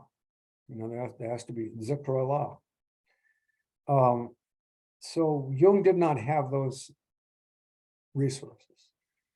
He had an intimation of what was to be done, but he didn't have a method. So, and the other thing he didn't understand, well, but it is necessary to bring to religion, to bring to Allah all you are. Why is it important to do introspection? Well, you have to see what a human being is. You have to understand what the fitra is, what the primordial human form is, that we are composed of body and feelings and memory and imagination and will and intent and thought and intuition that is beyond thought. All of that is what we are. And if we just bring to Allah a tiny bit of what we are and say, well, I will give him, constancy in my ritual duties, in my salat, and Ramadan fast, and I'll give him that, and I'll give him some devotional feeling. But the rest of it, I don't even know. What else is there? What else could I give him? You have to give him everything you are. And if you do not know yourself, then how can you make a gift of yourself to him? So that's the value of any kind of psychology or introspection. Not that it can be a spiritual path in itself, but it teaches you more about who you are, so you will understand more of what you can make a gift, to Allah. You have to give him everything. So you have to know who you are. You have to know what you're composed of. So this is one of the things that is meant by the hadith. He who knows himself knows his Lord. You have to know yourself, or you will not be able to give yourself. So, but that does not mean that psychological introspection is thereby a spiritual path. It is not. It just this is something we've got to know. If we're going to take that step on the spiritual path, which is beyond anything that psychology can understand or can give you. So I say full individuation in Sufi terms is the point of fana and baka, of annihilation of the separate selfhood and its replacement on the throne of the heart by the eternal presence of Allah, the point where self-actualization and self-transcendence are recognized as the same thing. This is important. But people talk about self-actualization, becoming yourself, individuation, learning who you are, being who you are. That's all very well, but it will never succeed unless you're capable of transcending yourself, because you can't know who you are based upon who you think you are. The only way you can fully become yourself is to die to yourself, is to allow yourself to be annihilated in the absolute reality of God, before whom you are effectively nothing. And whatever remains after that is who you truly are, because who you truly are is who God knows you to be, not who you know yourself to be. How can you know yourself? You see yourself in the mirror, you see a little angle in yourself, you hold the mirror up here, you see a little different angle in yourself. You can never know yourself that way. You can know parts of yourself. Only Allah knows you whole. And so you have to die to all you think you are and be willing to be who Allah knows you to be. That's how you become yourself. So this is what the Sufis call fana, and then baka, annihilation in God, and then subsistence in God. The replacement on the throne of the heart of who you thought you were by the eternal presence of Allah, the point where self-actualization and self-transcendence are recognized as the same thing. So Jung didn't know that part. He didn't know self-transcendence and annihilation of self-concept. He knew the expansion of self-concept beyond the ego into the self, but he didn't know that the only way you can really get there is through annihilation. So because he did not know that this was all being done in the presence of Allah and by the power of Allah, he thought something else. Maybe he thought that once in a while. Maybe he had intimations of that, but Jungianism is not, I'm trying to say, a complete spiritual way. So for this last point, there are three of Rumi's quatrains that say something about this. He says, whoever passes by my tomb, it'll make him drunk. And if he stops to view it, he'll stay drunk forever. If he sails on the ocean, drunk, the waves and the masts, if he descends into the earth, drunk, the niche and the grave. Why is this? Because one day, while passing the tavern, I dropped this robe sewn by human hands. Everyone I met saw either one thing or else another, but as for me, I saw seeing itself.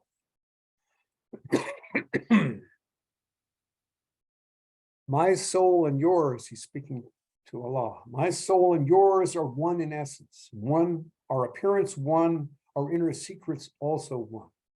Though I speak of mine and thine to enlighten others, within you there is no you and me. No, within you, let me read that whole thing again. Relax and read. My soul and yours are one in essence. Our appearance is one, our inner secrets also one. Though I speak of mine and thine to enlighten others, within you and me, there is no you and me. That's the real truth. So this goes beyond what Jung understood. He touched it with a self-archetype and individuation, but he didn't know what he was touching. So that's what I believe. So, well, I said a little something. Thank you. Jazakallah khair, Brother Charles. I'm sure there are some questions. I know I have. Yeah, we could stop here. I said, I just wanted to have one more line here. Sure. Sorry for interrupting. One of the big things that Jung talked about was synchronicity. You know, he said, you know, there's a mysterious, you know, communication between the psyche and the outer world. We don't understand how it works. He went to different physicists trying to figure out if it had to do with the non-locality of subatomic particles or something like this. Because there was a time when I think it was a woman and he was, you know, she was in therapy with him, and she was talking about a dream she had of an Egyptian scarab beetle, you know, and he was thinking, I wonder what that means, you know, that's archetypal. And then the window was open, and at that very moment, in flew this huge, beautiful beetle and landed right between them. And there it was, the very thing she'd been talking about that she dreamt of. There it was, you know, sitting on the table. Wow. So he said, that's what's known as a synchronicity. What's that all about? And the Quran says for that, we will show them our signs on the horizons, the outer world, and in themselves, till it is clear to them that it is the truth. Is it not enough for you that I, your Lord, am witness over all things? So that's the answer to that. You know, Jung touched it, but he did not understand that Allah was always the witness over both outer world and inner world. And he was the point that brings them together. So, and the last phrase I want to say is, when we get to that stage of Fana and Baka, which Jung barely touched but didn't really understand, in talking about the realization of the self-archetype, we get to the point where our attention to Allah, our you know, contemplation of Allah, who is Allah, what is my knowledge of Allah, it reverses, and suddenly you realize, I'm not contemplating him, he's contemplating me. He sees me. And then your contemplation of him is pacified, because you know that he is seeing you, and he's seeing, you know, he's seeing also the relationship between him and you, but it's all his contemplation. I put that in one line. It goes like this: to know ourselves as known is to know the knower. So that's the fullness of the third level that Jung was talking about, but never really understood. So, okay. I still got 3 minutes, but forget it. I'm done. It's all right. Thank you, Jazakallah khair. For those who are here, please, if you have questions.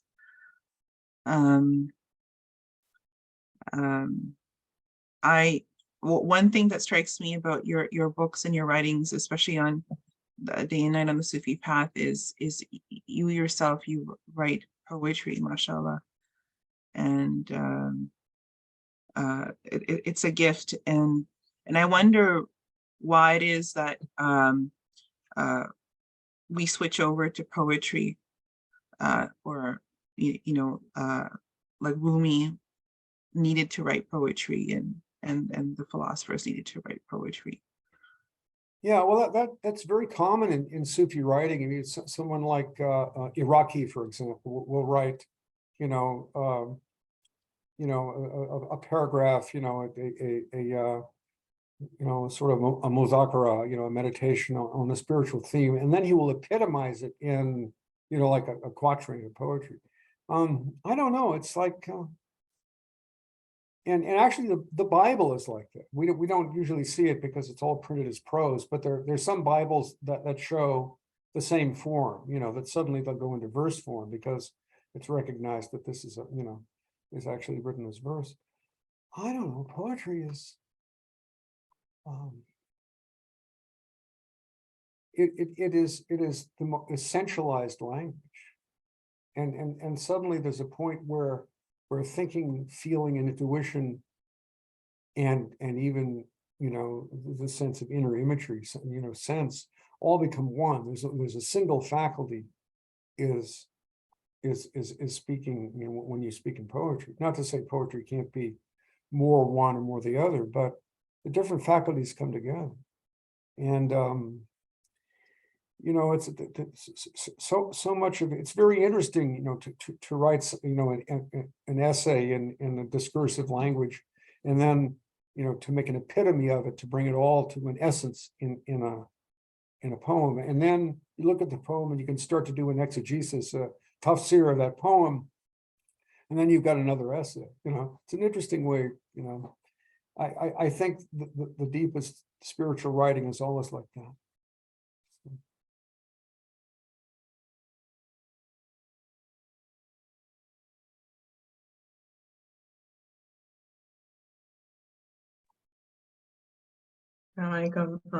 Thank you so much for spending time with us and for this wonderful lecture. And thank you, Fawzia, for organizing this. Along similar lines, in terms of poetry, could you speak to the connection between creative practices in general, but maybe poetry specifically, and spiritual growth and development? You spoke earlier of the psychic integration and development of character that wasn't that wasn't accessible. I think, did you mention the beat, or the beat generation? Was that it? Yeah, well, I knew some of the people in the beat generation. Yeah, poets, though, it's dangerous to be just a poet or just an artist somehow, because what happens with art is capable of going directly to the center of the mysteries, just through poetic inspiration and intuition, or through inspiration and intuition that leads to another art form. And yet you've got an intimation of something directly from the depths of reality, from the depths of the presence of God. And yet you've gone there with only a part. I was talking about the union of all the faculties, but yet the aesthetic is only a part of what you are. You haven't gotten there. You haven't brought the fullness of your intent, or the fullness of your intelligence, or the fullness of your devotion. Something, you got ahead of yourself. Something, leapt out of you and went all the way to the truth and came back with something, and now you have this beautiful poem or this beautiful work of art. But if you look at the the characters of so many artists, this is not always true. I mean, some of the greatest artists, like poets, like William Blake, Shakespeare, W.B. Yeats, you know, very full lives, very strong, integrated characters. But there are many artists in different arts who are not integrated because they're relying upon you know, just one part of their human wholeness. And it's possible to see something beyond what you've earned. You know, something's come to you that really you didn't work all your way to it. God just sent it to you. Now the thing is, everything that comes to us is truly sent in that way. Everything of value, everything of truth. We cannot work our way to the knowledge of God. The knowledge of God is given by God. Yet, it's very important not to identify with it. People say, "Oh, look at the beautiful poem I wrote," you know, and then the next thing is, "What a great poet I am." And the next thing is, and then you have the problem that is spoken of in the Surah of the Poets, where poets are described as those who say that which they do not. You know, you can say it so beautifully, you know, that you think you've become it. And you haven't. You haven't become that yet. You just said it, or you just painted a painting of it, but you haven't become that yet. And if people know they haven't become that yet, they will be able to take the value and the truth that is in that work of art and feed their spiritual development with it. But if they just said, "Oh wow, I'm already there," you know, look what I did, you know, people can become very imbalanced, and you know, it can, because you just see my mentor as a poet was a Beat Generation poet, Lou Welch. Lou Welch wrote magnificent poetry, and he was probably more serious than anybody else in that Beat Generation about the spiritual path. But he didn't have a full spiritual path. He was trying to practice Zen in the way that the Beat Generation people practiced it, which was incomplete. And he never gave up drinking. He was a terrible alcoholic, and he ended up to commit suicide. So I have, you know, both the experience of a man who was open to profound wisdom and could transmit that wisdom in magnificent words, but at the same time had problems that he had not dealt with and ended up committing suicide. So this is what I see when I think of poetry. It's got both those sides. You know, art as a way all by itself is very dangerous. And of course, you know, the more spit and polish Muslims, you know, who distrust the Sufis, you know, will say, well, music is haram and the poetry is haram and this and this. And of course, they go too far, and they're very destructive in those views by and large. But it doesn't mean that they have no reason to say that, because, you know, there is a danger in art, because art is a fragment of the spiritual path, or represents a fragment of the spiritual path, but it can never replace it. But you know, when you can get very involved in it, and it's beautiful, and you feel like through your art you're really progressing, whereas maybe only a part of yourself is progressing, another part of yourself is regressing. So art is a dangerous and beautiful and necessary and dangerous power, which mustn't be misused, and we have to make sure that we're cultivating the rest of our lives while we're being artists. Otherwise, it can really lead us astray. But if we can, you know, cultivate our lives in a more complete way, in a more balanced way, then art, you know, can be a wonderful way for spiritual truth to come to the heart. So it's two sides to it. So Thank you so much.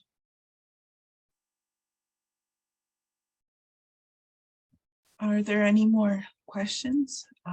Please feel free to ask. Otherwise, I'd I'll ask Brother Charles to, you have a question? Yeah, okay. Yeah, Fawzia will ask you a question. Okay, Assalamu alaikum. So you mentioned the ego. I cannot hear you. Can you Oh, get sorry. closer to a microphone? Okay, sure. Assalamu alaikum. I want to ask you the parallels. What would be the parallels of the ego and the persona within the Sufi understanding of the human being?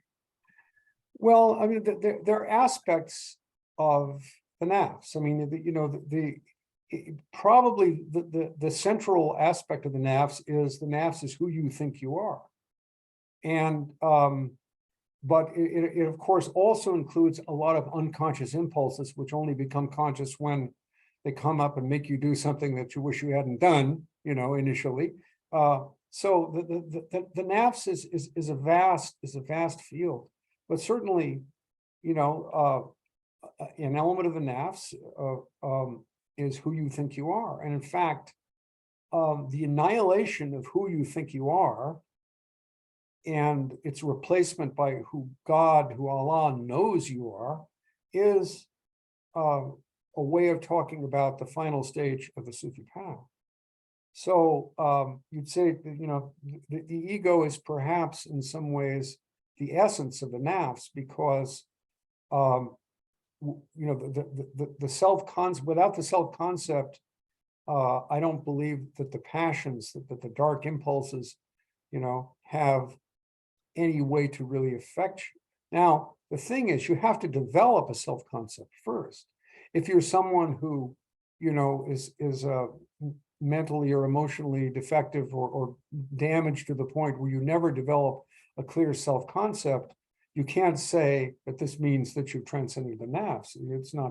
That's not true, because you're simply a playground for all these dark impulses, which you have no way to control. I mean, if you develop a sense of yourself, you can at least say, I don't want to be like that. I want to have a life. I want to have I want psychological balance and clarity and I want strength of character. I may not have them now, but I want them. You need to develop, to grow up. When the Sufis have like, I forget what it's called, but that they have they have two arcs. One is the arc of coming from Allah, growing, basically what Western psychology considers to be the developmental stages, and to reach, a solid adulthood. And this is becoming harder for many people now. They never can reach that first stage of an established adulthood. And then the Sufis say, and once that's established, then you have to go beyond it and begin to sacrifice that and to say, okay, I've become this person, now I have to offer this person back to God, and move in the direction of the annihilation of the self-concept. But anyway, the ego is the self-concept, and that's a big part of the nafs. And the persona, this has to do with various virtues Sufis talk about, like veracity and sincerity.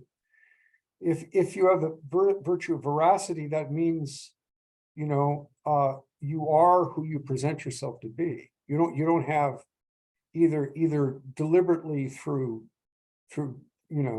being deceptive, or unconsciously through not knowing how you're affecting other people, or not knowing how you're seen by other people. You don't have that split between the persona and the ego. You present yourself as who you are, and you know how you're presenting yourself. That takes care of the problem of the persona, being an autonomous factor that has to be dealt with.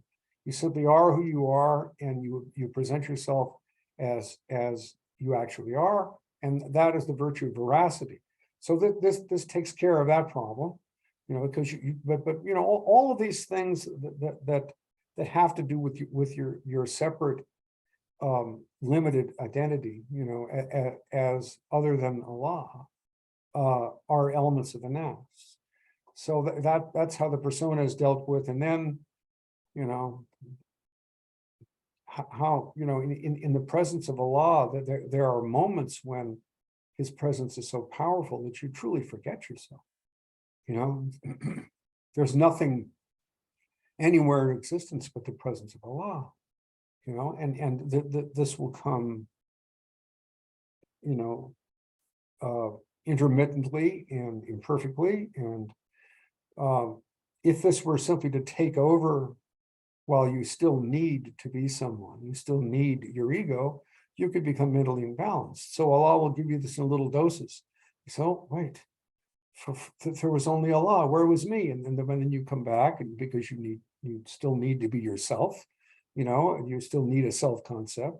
But the time may come, inshallah, when the self-concept is annihilated and you're confident and willing to be whoever Allah knows you to be. And then when it says, you know, he is, you know, your sight through what you see, and your hearing through what you hear, and your hand through what you grasp, and with which you strike. You know, he is the one who's knowing and seeing through you. He is the one who's acting through you. You can't just jump to that point. But this is what the continual submission of your desires and your self-concept to God. This is what it is slowly leading to. Finally, there's no one acting or seeing or knowing in you but him. So.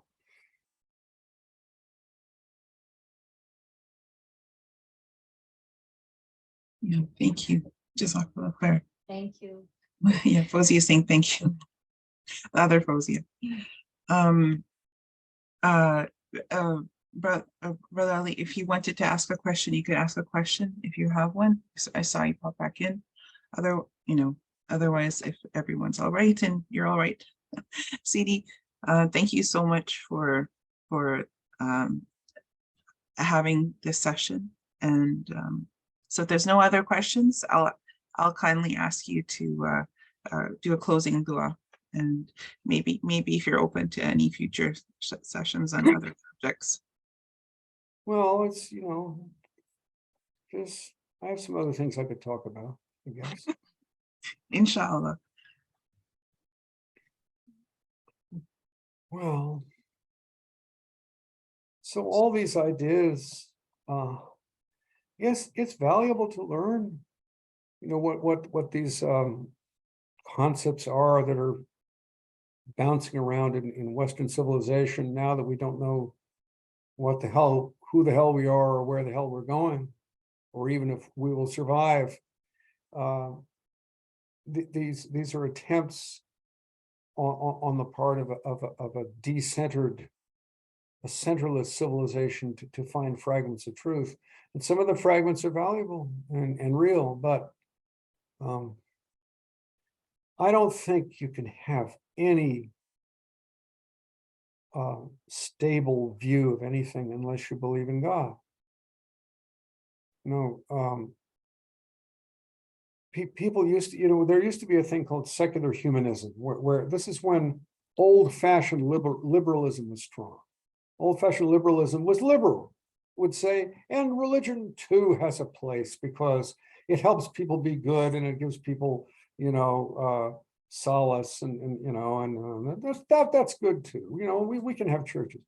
That's not what's happening now. You know, liberalism is lost its confidence and now has become a crazy force that has to destroy everything that it is not it.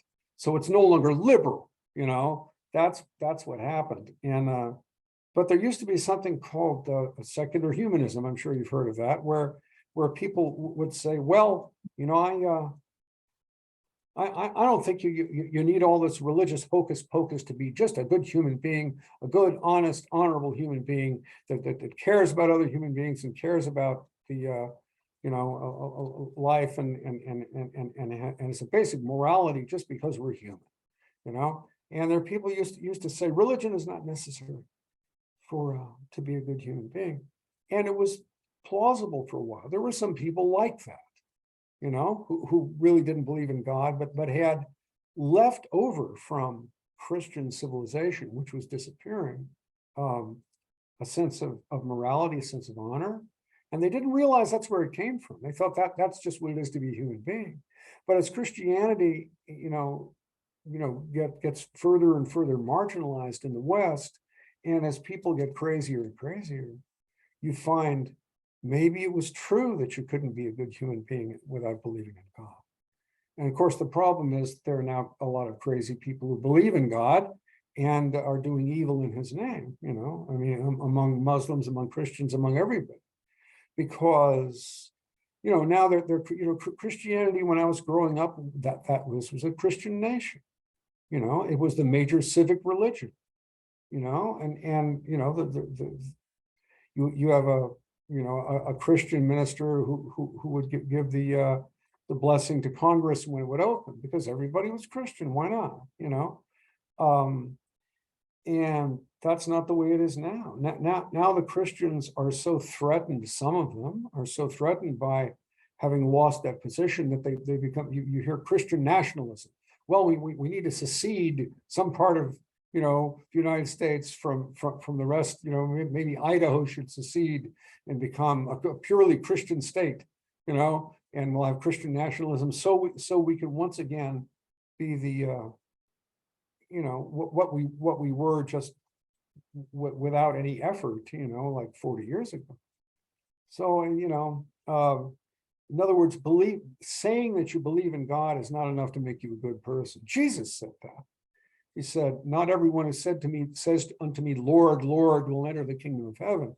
A lot of Christians need to know that. There are many people who think they believe in God, but don't. They don't really believe in God. They just say, I say God, and that makes me one of that kind of people. I am a Muslim, I'm a Christian, I'm a something else. I'm one of, and it has to do with your identity, with your nafs, with your I am this. God is the one who makes you who you are, who validates your self-concept, and so you're turning him into your servant instead of following, But in a deeper sense, if you don't have a sense of some ultimate reality that is merciful and all creative and all merciful and all saving, you will be crazy. You will not be able to make sense of anything. And there will be no reason that you should not do the worst thing that comes to into your soul. You follow your worst impulses, because what's to stop you? This is what we see going on in the world now.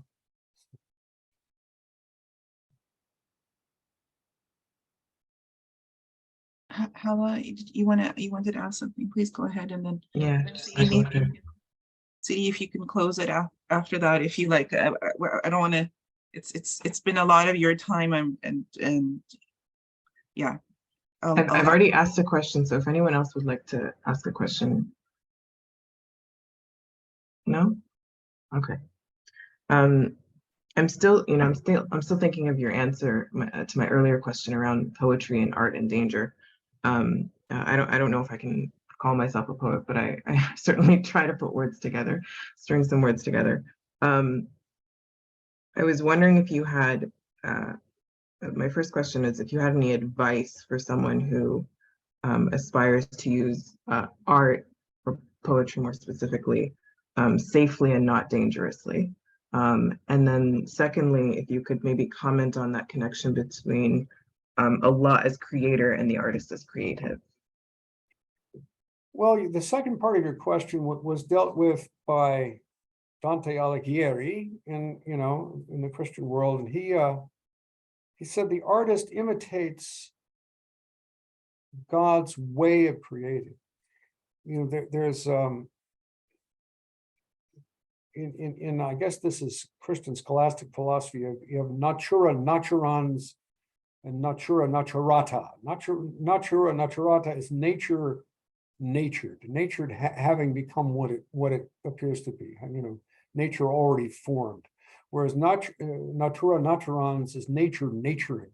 This is nature's method of creating.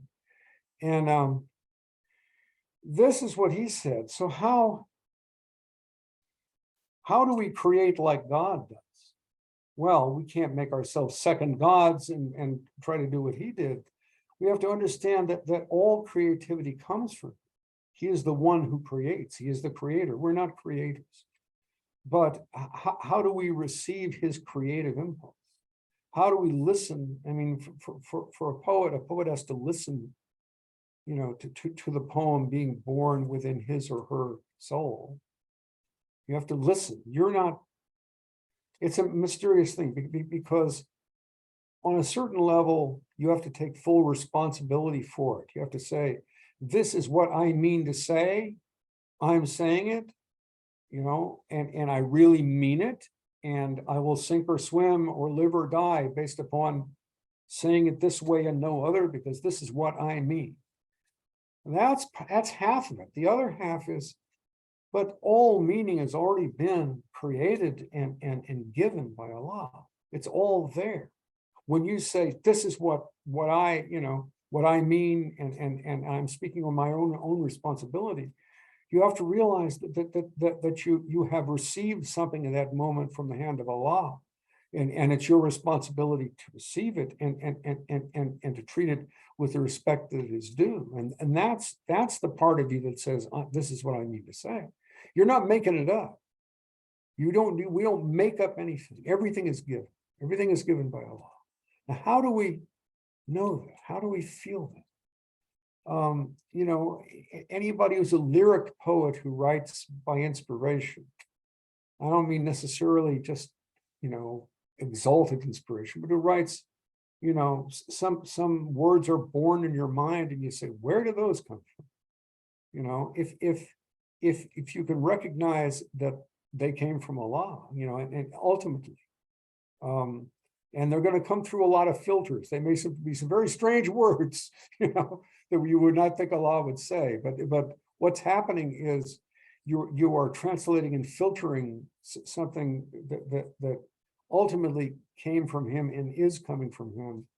And because it's as if it's like the mother of the book, the al-Kitab versus the Quran. The Quran is the part of the mother of the book that was able to be translated into Arabic. But everything was already said by Allah in the mother of the book in another world. All the universe is in a certain sense the book, and the Quran is the part of that could be translated into the clear Arabic tongue. But it's all already given. How do you put yourself in a position where you say, it's all Allah, you've given us everything. And yet, I come to you with the ability to speak and write and, what do you have to give me now? What do you want me to say? You don't have to necessarily say that formally. You'd get strange by just saying that too formally, but that's really what's going on. And it is a mysterious process. It's very hard to put into words. I mean, there are poets who will write like that, but they don't quite know how it happened either, so I'm just winging it at this point, So what was your first part of your question? The first part was advice for aspiring artists and poets who would like to tread the path safely and not dangerously. Well, Lou Welch, and remember, Lou Welch, committed suicide. So if you don't want to take his advice to heart, you have a good excuse. But he said, part of my job as a poet is to become the kind of person who has something worthwhile to say and something worth listening to. In other words, what you say has to matter. It has to matter on some level, matter to you, but if something deeply matters to you, you have to have the sense that this is going to matter to other people too. You don't know exactly how or who, but it's going to matter because it's something that intrinsically matters in human life. So, be serious about, because we are in terrible times now.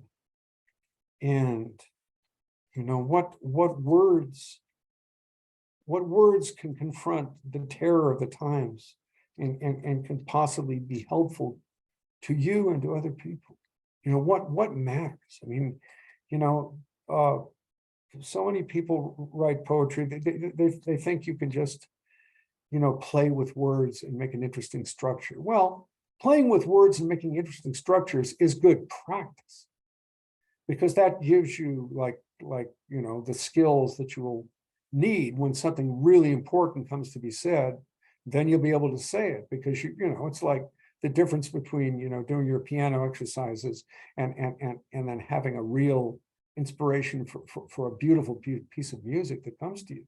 You might have the inspiration, but if you haven't done your piano exercises, you won't be able to do anything with it. You won't be able to bring it through. Whereas if all you're doing is just playing with words and structures, you'll never get anywhere, because you won't have anything to say. So you have to have, understand it's a serious responsibility to speak. There's a really good book that you've written on this that is it Mythopoetics, on poetry and symbolism? Well, yeah, it's what poets used to know is the title, and that's the subtitle. Yeah. Right, yes, okay.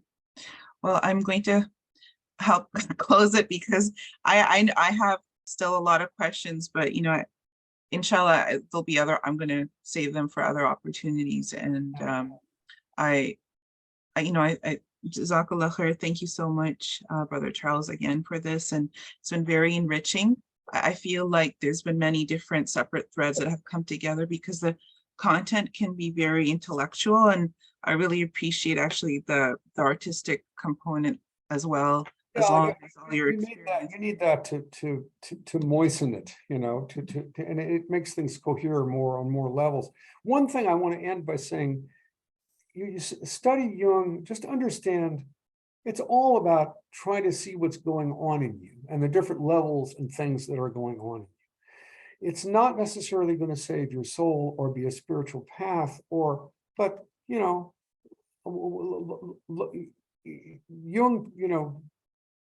gives you a mirror to look into. And the more you can see about what is going on in you in different levels, the more whole you will be just by that. And the more you will have to offer to Allah, because Allah gave you all of this, made you with all these different aspects. And the more you know about them, the more fully you can dedicate yourself to Him and offer yourself back to the Creator who created you. Very simple. So don't worry about achieving something here or there. Just